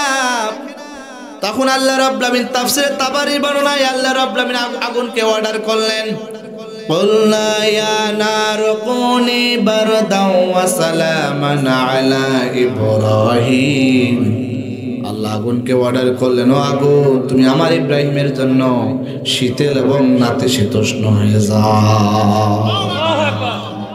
আল্লাহ আগুনকে অর্ডার করলেন, আগুন খবরদার, খবরদার, খবরদার, ও আগুন খবরদার, বেশি ঠান্ডা হবে না, যাতে আমার ইব্রাহিমের ঠান্ডা লেগে যায়। আমি 3টা তাফসীর কারকের বর্ণনা দিলাম, 3টা তাফসীর কারকদের মতো আল্লাহ নবী ইব্রাহিম পয়গম্বরকে আগুনের মধ্যে ফেলা হয়েছিল। আল্লাহ সরাসরি আগুনকে অর্ডার করলেন, কুলনা ইয়া নারু কুনি বারদাও ওয়া সালামান আলা ইব্রাহিম। এটা কোরআনের আয়াত, কথা বোঝা যায়? তার মানে স্পষ্ট বোঝা লাগবে আল্লাহর পক্ষ থেকে আগুনকে অর্ডার করা হলো, আল্লাহর পক্ষ থেকে আগুনকে অর্ডার করা হলো, আগুন তুমি আমার ইব্রাহিমের জন্য শীতল এবং নাতিশীতোষ্ণ হয়ে যাও। এই যদি ঘটনা অন্যরকম বলে 100% মিথ্যা হবে। বোঝা যায় আমার কথা? ও আমার ভাইরা সকলে মনোযোগ সহকারে শুনবেন। ইব্রাহিম পয়গম্বর তার নাতিপুতির সঙ্গে একদিন গল্প করতেছেন, বলতেছেন, ও আমার নাতিপুতিরা শোনো, আমি পৃথিবীর মধ্যে সবচেয়ে আনন্দে আরামে 40 দিন ছিলাম। কয়দিন? আমি সবচেয়ে 40 দিন ছিলাম আরামে, 40 দিন ছিলাম। যেই 40 দিন আমি নমরুদের আগুনের মধ্যে ছিলাম, ওর চাইতে আমি আর এত সুন্দর আরামে কোনোদিন থাকি না। এজন্য ভাইরা আল্লাহ বলেন, আলাম নাজআল লাহু আইনাইন ওয়া লিসানান ওয়া শাফাতাইন ওয়া হাদাইনাহুন নাজদাইন। আল্লাহ বলেন, গোলাম তোমার চোখ দিলাম, তোমার বুদ্ধি দিলাম, বিবেক দিলাম, তুমি একটু গবেষণা করো না আল্লাহর অস্তিত্ব আছে না নাই। ওয়া ইয়াতাফাক্কারুনা ফি খালকিস সামাওয়াতি ওয়াল আরদ।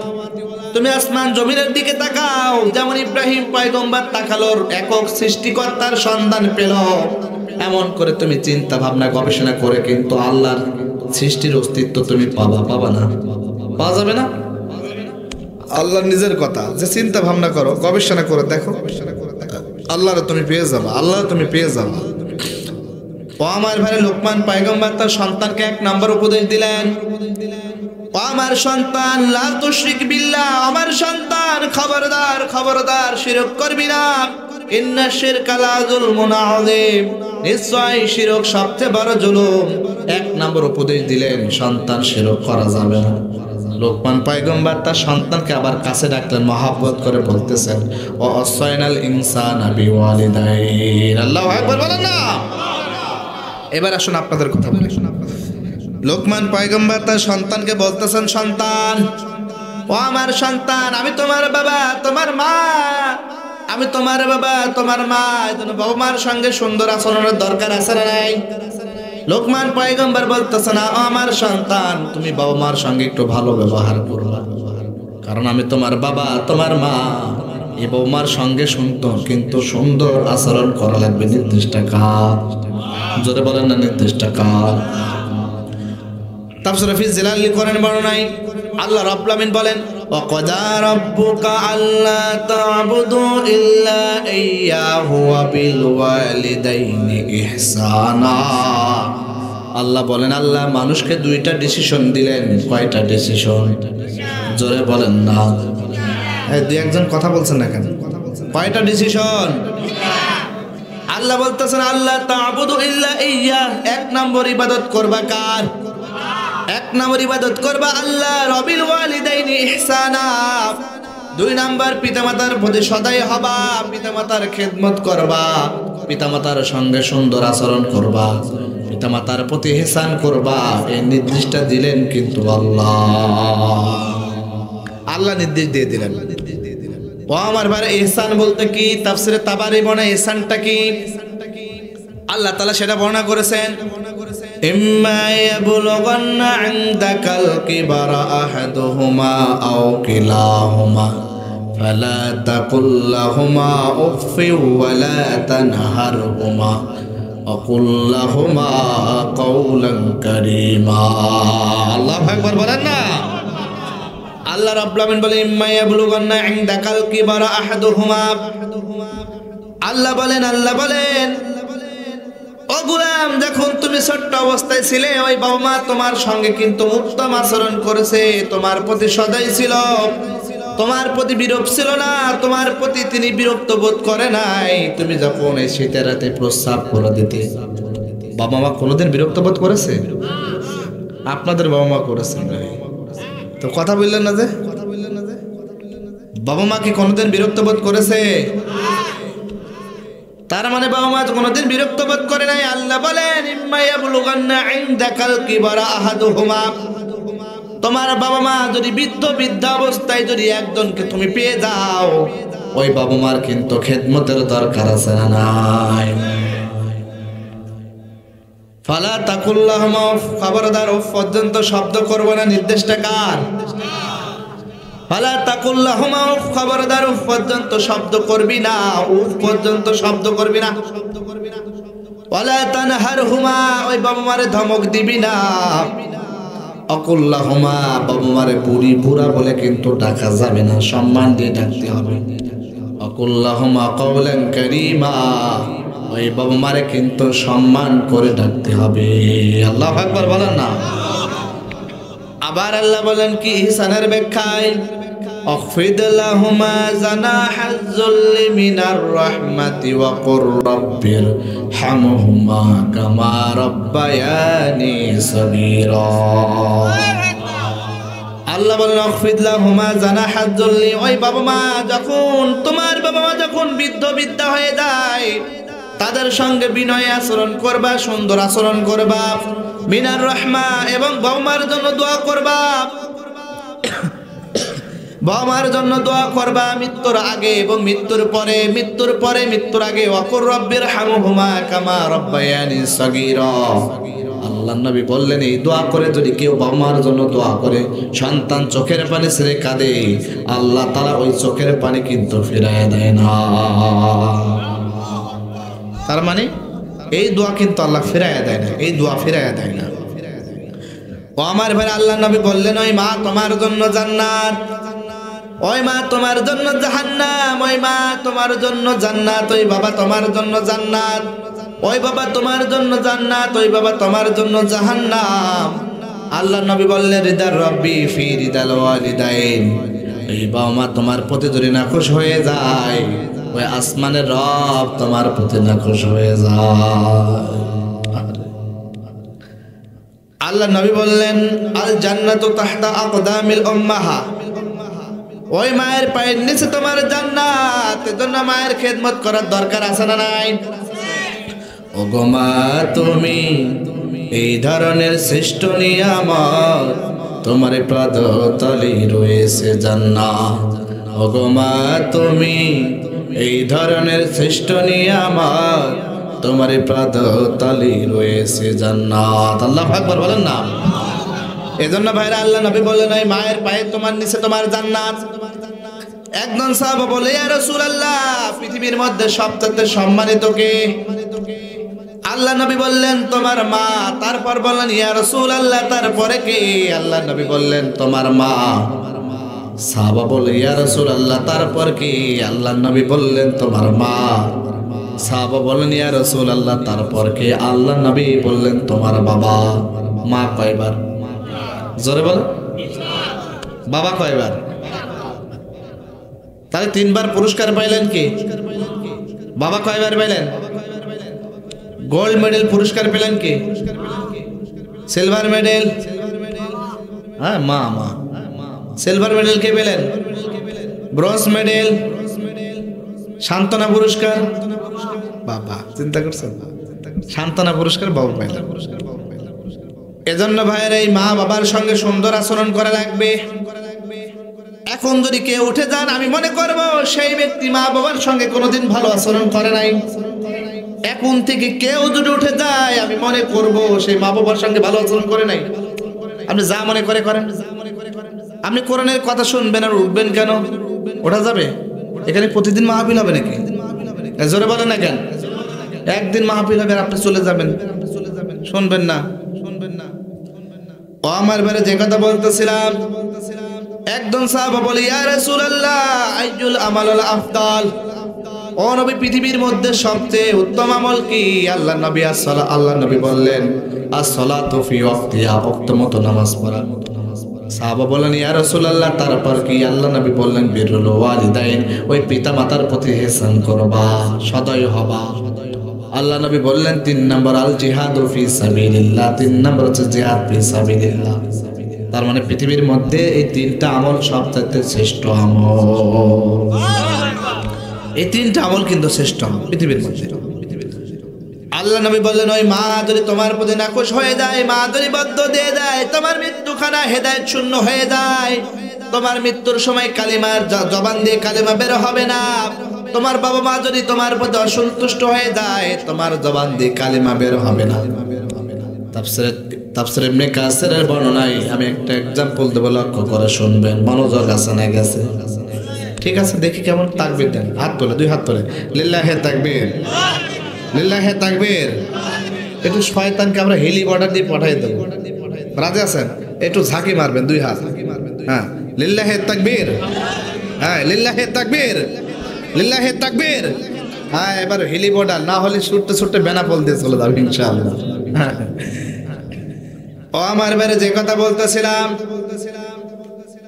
তাফসীর ইবনে কাসিরের বর্ণনায় আল্লাহ নবী বললেন শোনো, আল্লাহ নবীর একজন সাহাবা ছিলেন হযরত আলকামা রাদিয়াল্লাহু তাআলা আনহু। আলকামা রাদিয়াল্লাহু তাআলা আনহু যখন মৃত্যু শয্যায় শায়িত, জান বের হয় এমন অবস্থায় আল্লাহ নবী সাহাবারা আলকামার পাশে সকলে বসে আছে। আল্লাহ নবী সাহাবারা বলতেছেন আলকামা তোমার জানটা বের হয়ে যাবে, তুমি একটু কালিমা পড়ো না। কিন্তু আলকামার জবান দিয়ে কালিমা বের হয় না। আল্লাহ নবীর সাহাবারা বারবার বলে আলকামা তুমি কালিমা পড়ো না। কিন্তু আলকামার জবান দিয়ে কালিমা বের হয় না। এবার সাহাবার টেনশনে পড়ে গেল, ব্যাপার কি? আল্লাহ নবীর একজন জলিল কদর সাহাবা আলকামা, তার জবান দিয়ে কালিমা বের হয় না কেন মৃত্যুর সময়? এবার সাহাবারা সকলেই আল্লাহ নবীর কাছে খবর পাঠালেন, ও নবী আপনার প্রিয় সাহাবা আলকামার মৃত্যুর সময় জবান দিয়ে কিন্তু কালিমা বের হয় না। আল্লাহ নবী দ্রুত চলে আসলেন। আসার পরে আল্লাহ নবী বলতেছেন আলকামা তুমি কালিমা পড়ো। কিন্তু আলকামার জবান দিয়ে কালিমা বের হয় না। আল্লাহ নবী বললেন ও আলকামা তুমি কালিমা পড়ো। আল্লাহ নবী বললেন তবু আলকামার জবান দিয়ে কালিমা বের হয় না। আল্লাহ নবী সাহাবাদের বুঝতে পারে না, তার স্ত্রীকে ডাকো, ব্যাপার কি? এবার অনন্য সাহাবারা আলকামার স্ত্রীকে ডাকলেন। ডাকার পরে আল্লাহ নবী বললেন ও আলকামার স্ত্রী, তোমার স্বামী কি কোনো নাফরমানিমূলক কাজ করেছে নাকি? আল্লাহদ্রোহী কাজ করেছে নাকি? আমার আনুগত্যহীন কোনো কাজ করেছে? আলকামার স্ত্রী বলতেছেন ও নবী আমার জানা মতে আমার স্বামী কোনোদিন অন্যায় কাজ করে নাই, খারাপ কাজ করে নাই, আল্লাহর নাফরমানিমূলক কাজ করে নাই। আল্লাহু আকবার বলেন না। ও আল্লাহর নবী আমার স্বামী এমন কোনো কাজ করে নাই, আমার জানা মতে এমন নাফরমানিমূলক কাজ করে নাই। আল্লাহর নবী বললেন ওই যে তোমার স্বামীর জবান দিয়ে তো কালিমা বের হয় না। আলকামার স্ত্রী বলতেছেন নবী আমি তো কিছু জানি না, কেন বের হয় না? আল্লাহ নবী অন্যান্য সাহাবাদের বললেন শোনো তোমরা যাও আলকামার মাকে ডাকো। তাফসীর ইবনে কাসির বর্ণনায় তখন সাহাবারা আলকামার মাকে ডাকলেন। ডাকার পরে আল্লাহর নবী আলকামার মাকে বলতেছেন, ও আলকামার মা, তোমার সন্তানের মৃত্যু অবস্থায় জানটা বের হয়ে যায়, এই অবস্থায় তোমার সন্তানের জবান দিয়ে কিন্তু কালেমা বের হয় না। তোমার সন্তান কি নাফরমানিমূলক কোনো কাজ করেছে নাকি? আলকামার মা বলতেছেন, ও নবী, না, নাফরমানিমূলক কাজ করিনি, আমি তো দেখি নাই। আল্লাহ নবী বললেন, তাহলে কেন তার জবান দিয়ে কালেমা বের হয় না? আল্লাহ নবী বললেন, ও আলকামার মা, তোমার সন্তান তোমার সঙ্গে খারাপ আচরণ করেছে নাকি? আলকামার মা, আল্লাহ নবী কথা বলার সঙ্গে সঙ্গে আলকামার মা চোখ দিয়ে পানি ঝরা শুরু করে দিল, কাঁদা শুরু করে দিলে বলতেছেন, ও নবী, আমার হৃদয়ে বড় কষ্ট। আমার আলকামা আমার সঙ্গে খারাপ আচরণ করত, আমার আলকামা আমার সঙ্গে খারাপ আচরণ করত, আমার সঙ্গে ভালোভাবে কথা বলতো না, ধমক দিয়ে কথা বলতো, আমার কথায় গুরুত্ব দিত না। তিনি বইয়ের কথা শুনতো, বউর কথা শুনতো। ও নবী, বউর কথা মতো আমার সঙ্গে খারাপ আচরণ করতো গো নবী। ও নবী, হৃদয়ে বড় কষ্ট, ও নবী, এই ব্যথা সহ্য করতে পারে না। আল্লাহ নবী বলেন, ও আলকামার মা, তুমি তোমার সন্তান আলকামাকে ক্ষমা করে দাও। আমি হৃদয়ে বড় কষ্ট ক্ষমা করতে পারি না। নবী হৃদয়ে বড় কষ্ট ক্ষমা করতে পারে না, নবীকে বলতে পারে না, আমার আলকামা আমার হৃদয়ে বড় কষ্ট দিয়েছে। আল্লাহ নবী সাহাবাদের বলেন, ও সাহাবারা, যাও, তোমরা লাকড়ি আনো, আগুন জ্বালাও, আমি ওই আগুনের মধ্যে আলকামারে ফেলে দিব, দেখি আলকামার মা কেমন করে সহ্য করে। আল্লাহ নবী এই কথা বলার সঙ্গে সঙ্গে আলকামার মা বলতেছে, চিৎকার দিয়ে বলতেছেন, নবী, নবী না, না, না, নবী না, ও নবী না, আমার হৃদয়ে বড় কষ্ট, আমার হৃদয়ে বড় কষ্ট, আমি আমার আলকামাকে এখন থেকে ক্ষমা করে দিলাম। আল্লাহু আকবার বলেন না? ও নবী, হৃদয়ে বড় কষ্ট, আমি আলকামারে ক্ষমা করে দিলাম। আল্লাহ নবী আলকামার কাছে আসলো, আসার পরে আল্লাহ নবী বলতেছেন, আলকামা, তুমি কালিমা পড়ো। আল্লাহ নবী কালিমা পড়ার কথা বলতে দেরি আলকামার জবান দিয়ে ফেলফাল করে কালিমা বের হয়ে যায়, লা ইলাহা ইল্লাল্লাহু মুহাম্মাদুর রাসূলুল্লাহ সাল্লাল্লাহু আলাইহি ওয়াসাল্লাম। আলকামার জবান দিয়ে কালিমা বের হয়ে যায়, আলকামা দুনিয়া থেকে বিদায় নিয়ে চলে যায়। এজন্য আল্লাহ নবী বললেন, ওই মা যদি তোমার জন্য বদ্ধ দিয়ে দেয়, ওই মা যদি তোমার প্রতি নাখুশ হয়ে যায়, তোমার মৃত্যুটা চাইলে তার মৃত্যু হয়ে যায়। এজন্য মায়ের অন্তরে কষ্ট দেওয়া যাবে। জোরে বলেন।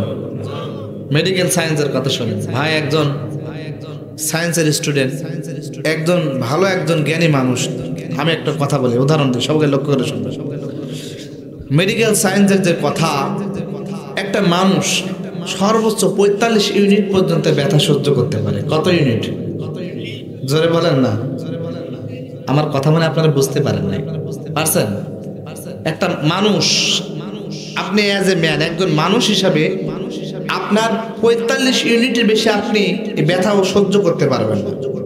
মেডিকেল সায়েন্সের কথা, একটা মা নর্মাল ডেলিভারিতে, নর্মাল প্রসেসে যখন সন্তান ডেলিভারি করে, আমরা তো নর্মাল প্রসেসে সকলে দুনিয়াতে এসেছি, বেশিরভাগ মানুষ। এই নর্মাল প্রসেসে সন্তান ডেলিভারি করতে একজন মার 57 থেকে 60 ইউনিট পর্যন্ত ব্যথা সহ্য করা লাগে। চেষ্টা করছেন আপনি? চিন্তা করছেন? 57 থেকে 60 ইউনিট পর্যন্ত ব্যথা সহ্য করা লাগে। ওই মা আপনার জন্য এত কষ্ট সহ্য করেছে। ওই মার কষ্ট ঋণ দিতে পারবেন আপনি? পারবেন? কেউ শোধ করতে পারবেন? 2-1 বছর ভালো মন্দ খাওয়ালে যাবে না? তাও যাবে না। ও আমার ভাই, আল্লাহ নবী বললেন, লাউ কাতাতা জিলদাক, বোঝেন আমার কথা, লক্ষ্য করে শুনবেন। আল্লাহ নবী বললেন, লাউ কাতাতা জিলদাক, যদি তোমার গায়ের চামড়া কেটে মায়ের জন্য একটা জুতা বানায় দাও, তারপরে কিন্তু তরুণ শরীর তুমি মায়ের ঋণ শোধ করতে পারবে না। ওই যে ছোট্ট অবস্থায় মায়ের একটা দিন যে দুধ পান করেছো, ওই একটা দিনের দুধের ঋণ কিন্তু শোধ করা যাবে না। মায়ের এক ধার দুধের দাম কাটিয়া গায়ের চাপ, মায়ের এক ধার দুধের দাম কাটিয়া গায়ের চাপ, পাপস বানাইল ঋণের শোধ হবে না, এমন দরদি ভাবে কেউ হবে না আমার মা গো। মায়ের এক ধার দুধের দাম, মায়ের এক ধার দুধের দাম কাটিয়া গায়ের চাম, মায়ের এক ধার দুধের দাম, মায়ের এক ধার দুধের দাম কাটিয়া গায়ের চাম, পাপস বানাইল ঋণের শোধ হবে না, এমন দরদি ভাবে কেউ হবে না আমার কি মা গো। একটু অন্তরটা হৃদয় নরম করে বলেন না, এমন দরদি ভাবে কেউ হবে না আমার মা গো। আল্লাহু আকবার বলেন না। এজন্য ভাই আল্লাহ নবী বললেন কথা তাজিল ডাক, যদি তোমার গায়ের চামড়া কেটে রোদে শুকায় মায়ের জন্য জুতা বানায় দাও, তবু কিন্তু ওই মায়ের একটা দিনের দুধ পান করে ঋণ শোধ করতে পারবা না। ওই মা তোমাকে 10 মাস 9 মাস গর্ভে ধারণ করে কষ্ট সহ্য করেছে, একটা দিনের কষ্টের ঋণ তুমি শোধ করতে পারবা না। আল্লাহু আকবার বলেন। এজন্য ভাইয়েরা লোকমান পয়গম্বর তার সন্তানকে 2 নম্বর বললেন, 2 নম্বর উপদেশ দিলেন, ও আমার সন্তান ওয়াসাইনাল ইনসানা বিওয়ালিদাই, ও আমার সন্তান খবরদার, ও আমার সন্তান আমি তোমার বাবা, তোমার মার সঙ্গে কিন্তু খারাপ কিন্তু আচরণ করবা না। 2 নম্বর উপদেশ দিলেন। 3 নম্বর লোকমান পয়গম্বর উপদেশ দিলেন, ও আমার সন্তান আসমান জমিনের মধ্যে শিলাগর্ভের মধ্যে বিন্দু পরিমাণ যদি কোনো কিছু থাকে কেউ জানে না, খবর জানেন কি? জোরে বলেন না। আসমান জমিনের মধ্যে যাই থাকে কেউ জানে না, ওই আল্লাহ কিন্তু জানেন। এজন্য ওই আল্লাহরে ভয় করে চলবা, ওই আল্লাহরে ভয় করে চলবা, অন্যায় করার আগে ভয় করে চলবা। 4 নম্বর উপদেশ দিলেন তাফসীরে জিফি জিলালিল কোরআনের বর্ণনা থেকে আমি বলতেছি। প্রথম 1 নম্বর উপদেশ দিলেন সন্তানকে, বললেন সন্তান লা তুশরিকি বিল্লাহ, শিরক করা যাবে না। 2 নম্বর উপদেশ দিলেন সন্তান পিতা মাতার সঙ্গে সুন্দর ব্যবহার করবা, সদয় হবা। 3 নম্বর উপদেশ দিলেন সন্তান ওই আল্লাহরে ভয় করবা।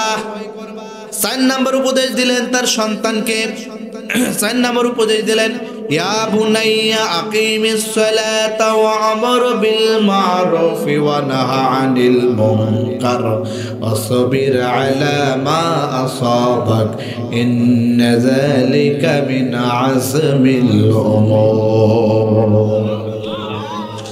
লোকমান পয়গম্বর 4 নম্বর তার সন্তানকে উপদেশ দিলেন, ও আমার সন্তান আকিমিস সালাতা ওয়াকিমিস সালাহ, ও আমার সন্তান তুমি নামাজ প্রতিষ্ঠাকারী হয়ে যাও, নিজে নামাজ পড়বা, নিজের পরিবারকে নামাজের কথা বলবা, নিজে নামাজ পড়বা, নিজের বউকে নামাজের কথা বলবা, নিজে নামাজ পড়বা, নিজের সন্তানকে নামাজের কথা বলবা। কিন্তু আমরা নিজেই নামাজ পড়ে যাই, সন্তান 8টা 10টা মতো ঘুমায়, বউ তোর খবরই নেই কয়টা উঠবে। কিন্তু হবে না, নিজে নামাজ পড়ে যান, আপনি সন্তানকে বলেন না, সন্তানকে রিকোয়েস্ট করেন, অনুরোধ করেন, বুঝান, তাকে নসিহত করেন, বোঝানো লাগবে নামাজের কথা। শুধু একা নামাজ পড়লে হবে না। আর কেউ যদি একা নামাজ পড়ে জান্নাতে যেতে চান তার অবস্থান হবে জাহান্নাম। বোঝা যায়? এটা তো আমার না, আল্লাহ। জোরে বলেন না আল্লাহ। ও আমার এবার আল্লাহ রাব্বুল আলামিন বলেন ইয়া আইয়ুহাল্লাযীনা আমানু কু আনফুসাকুম ওয়া আহলিকুম নারা। আল্লাহ বলেন ইয়া আইয়ুহাল্লাযীনা আমানু, হে ইমানদারগণ, ও আনফুসাকুম, নিজে বাঁচো, ওয়া আহলিকুম, নিজের পরিবারকে বাঁচাও। তাফসীরে ফি জিলালিল কোরআনে বর্ণনা আমি দেখলাম, আহাল বলতে শুধু নিজের পরিবার না, আহাল বলতে নিজের সমাজের লোক, কালে আহাল বলতে নিজের এলাকার লোক, আহাল বলতে নিজের দেশের লোক, আহাল বলতে গোটা বিশ্বের মুসলিম সম্প্রদায় আহালের অন্তর্ভুক্ত। সুতরাং আপনি আজ মুসলিম হিসাবে গোটা বিশ্বের মুসলমানকে জাহান্নাম থেকে বাঁচানোর দায়িত্ব কিন্তু আপনার। এই দায়িত্ব আপনার। নিজে মনে করবেন শুধু নামাজ পড়বো না, হবে না। এজন্য ভাইয়েরা নিজে বাঁচতে হবে। কু আনফুসাকুম, কু আনফুসাকুম, ওয়া আহলিকুম নার, নিজে বাঁচতে হবে জাহান্নাম থেকে, নিজের পরিবারকে জাহান্নাম থেকে বাঁচাবেন। না মনে করবেন নিজে শুধু নামাজ পড়বো জান্নাতে হুর নেব, দুনিয়াটা দরকার নেই। তাই হবে নাকি? ওই যে পর্দার অন্তরালে যারা আছে ওরাও ভাববে নিজে নামাজ পড়বে জান্নাতে সৌন্দর্য নেব, এদের দরকার নেই। তার মানে নিজে সমাজে নামাজ প্রতিষ্ঠাকারী হতে হবে। লোকমান পয়গম্বর 4 নম্বর উপদেশ দিলেন। 5 নম্বর উপদেশ দিলেন আমার সন্তান, ওয়ামুর বিল মারুফ, ও আমার সন্তান তুমি সমাজে ভালো কাজের আদেশ দিবা, ভালো কাজের কথা বলবা। এই যে যুবকরা, এই যে যুবক ভাইরা, সোহেল ভাইয়ের নেতৃত্ব সহ কয়েকজন যুবক মিলে এখানে কোরআনের মাহফিল করেছে, এটা ভালো না খারাপ? আল্লাহ বলতেছেন ওয়ামুর বিল মারুফ, আল্লাহ বলতেছেন সৎ কাজের আদেশ দিবা, মানুষকে ভালো কথা বলাবা, মানুষকে ভালো কথা নির্দেশ দিবা, ভালো কাজের নির্দেশ দিবা। অনহা আনিল মুনকার, এবং অসৎ কাজ নিষেধ করবা, সমাজের টেন্ডারবাজ বন্ধ করবা, ঘুষ বন্ধ করে দিবা, চাঁদাবাজ করতে দিবা না, চাঁদাবাজ দেখলে সেখানে প্রতিহত করবা। কথা বোঝা যায়? তার মানে কি আপনি যখন ভালো কাজের আদেশ দিবেন, চাঁদাবাজের নির্দেশ দিবেন, যাত্রা প্যান্ডেলের নির্দেশ নিষেধ করবেন, চাঁদাবাজকে নিষেধ করবেন, খারাপ কাজে যখন আপনি বাধা প্রদান করবেন, আর এই যাত্রা প্যান্ডেলের জন্ম নেয়া নর্দমার কীটটা তখন আপনার বিরুদ্ধে ষড়যন্ত্র শুরু করে দিবেন, বলবে এখানে মাহফিলের দরকার নাই, এখানে ভালো কাজের দরকার নাই, এখানে এই কাজ করার দরকার নাই। ওরা বরং খারাপ কাজ করতে আনন্দ বোধ করবে, ভালো কাজ করতে কষ্ট বোধ করবে। কথা বলেন না কেন? আমি মনে করি আপনাদের এলাকায় এমন মানুষ নাই। লোকমান পয়গম্বর বলতেছেন সন্তান যখন তুমি ভালো কাজের আদেশ দিবে, অসৎ কাজে নিষেধ করবা, তখন ওই নর্দমার কীটরা তোমার বিরুদ্ধে অ্যাকশন নিবে, তখন তুমি ধৈর্য ধারণ করবা। অসবির আলা মা আসাবাক, এবং তখন তুমি বিপদে আপদে ধৈর্য ধারণ করবা, নির্দেশটা কার? এই উপদেশটা লোকমান পয়গম্বর তার সন্তানকে দিলেন। নম্বর উপদেশ বললেন সন্তান নামাজ প্রতিষ্ঠাকারী হয়ে যাও। 5 নম্বর উপদেশ দিলেন সন্তান সৎ কাজের আদেশ দাও। 6 নম্বর উপদেশ দিলেন সন্তান অসৎ কাজে বাধা প্রদান করো। 7 নম্বর উপদেশ দিলেন আমার সন্তান তুমি বিপদে আপদে ওই নর্দমার কীটটা তোমার বিরুদ্ধে অ্যাকশন নেবে, তুমি এখন তখন ধৈর্য ধারণ করবা। 8 নম্বর উপদেশ দিলেন আল্লাহর কোরআন থেকে বলতেছে, সকলে লক্ষ্য করে শুনবেন। ولا تصعر خدك للناس ولا تمشي في الأرض مرحا إن الله لا يحب كل مختال فخور الله أكبر। 8 নম্বর উপদেশ দিলেন সন্তান ওয়ালা তুসাইর খাদ্দাকা লিন্নাস, ও আমার সন্তান তুমি মানুষকে অবজ্ঞা করবা না। একজন ভ্যান চালক, একজন রিক্সা চালক, একজন দিনমজুর, তিনিও তো একজন মানুষ। মানুষ হিসেবে তুমি কিন্তু তাকে অবজ্ঞা করবা না, তাকে কটূক্তি করবা না, তাকে তুমি মানুষ হিসেবে মানুষ মনে করবা। ওয়ালা তামশি ফিল আরদি মারহা, এবং তুমি কি জমিনের মধ্যে অহংকার করে চলবা না। তাফসীরে ফি জিলালিল কোরআনের বর্ণনে মানুষ কিন্তু 4 ধরনের অহংকার করে দুনিয়ায়। কয় ধরনের? জোরে বলেন না। 4 ধরনের। 1 নম্বর তিনি সৌন্দর্যের অহংকার করে। যারে তাকে আল্লাহ সৌন্দর্য করেছেন এই সৌন্দর্যের অহংকার করে, এজন্য সৌন্দর্যের অহংকার করা যাবে না। এই সুন্দরের অহংকার করা যাবে না। ও মেয়ে, ও ছেলে, আল্লাহ তোমাকে সুন্দর করে সৃষ্টি করেছেন। যখন তুমি মারা যাবা, মারা যাওয়ার পরে 10 দিন, 15 দিন, 20 দিন, 1 মাস পরে তুমি কবরের পাশে যদি কেউ যায়, তোমার ওই সুন্দর চেহারা থাকবে না। তোমার সুন্দর চেহারা পোকামাকড় খেয়ে যাবে, মাটির সঙ্গে মিশে যাবে, অনলি কঙ্কাল হাড় হয়ে যাবে, হাড্ডি হয়ে যাবে, কিছু থাকবে না।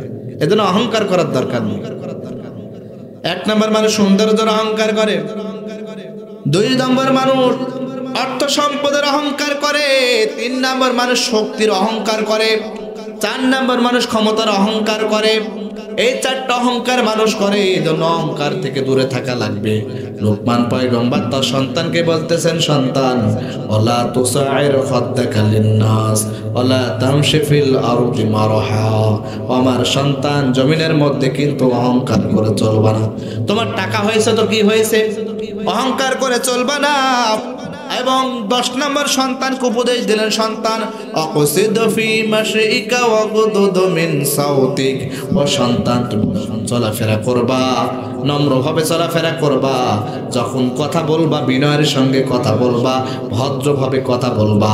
পৃথিবীর মধ্যে সবচেয়ে গাধার স্বর, গাধার ভাষা সবচেয়ে নিকৃষ্ট ভাষা, এই ভাষার মধ্যে কোনো বিনয় নাই। এরকম গাধার মতো কথা বলা যাবে না, বিনয়ের সঙ্গে কথা বলবা। লোকমান পয়গম্বর তার সন্তানকে কয়টা উপদেশ দিলেন বলেন? হাত তুলে বলেন আরো জোরে। এই 10টা উপদেশ দিলেন। আমি রিপিট করে শেষ করে দিই, রিপিট করে। 1 নম্বর উপদেশ দিলেন, সন্তান শিরক করা যাবে না, মনে থাকবে। 2 নম্বর বললেন, সন্তান পিতামাতার প্রতি ইহসান করবা। 3 নম্বর বললেন, আমার সন্তান ওই আল্লাহরে ভয় করবা। 4 নম্বর বললেন, সন্তান তুমি নামাজ প্রতিষ্ঠাকারী হয়ে যাও। 5 নম্বর বললেন, সন্তান তুমি ভালো কাজের আদেশ দাও। 6 নম্বর বললেন, সন্তান তুমি খারাপ কাজে নিষেধ করো। 7 নম্বর বললেন, সন্তান তুমি বিপদ আপদে ধৈর্য ধারণ করবা। 8 নম্বর বলেন, সন্তান তুমি কি করবা, মানুষকে অবজ্ঞা করবা না, মানুষকে সম্মান করবা। 9 নম্বর বললেন, আমার সন্তান তুমি অহংকার করে জমিনের মধ্যে চলাফেরা করবা না। 10 নম্বর বললেন, সন্তান তুমি কথা বলবে মানুষের সঙ্গে বিনয়ের ভাষায় কথা বলবা, বিনয়ের সঙ্গে কথা বলবা, গাধার মতো কথা বলবা না। এই 10টা উপদেশ লোকমান পয়গম্বর তার সন্তানকে দিলেন।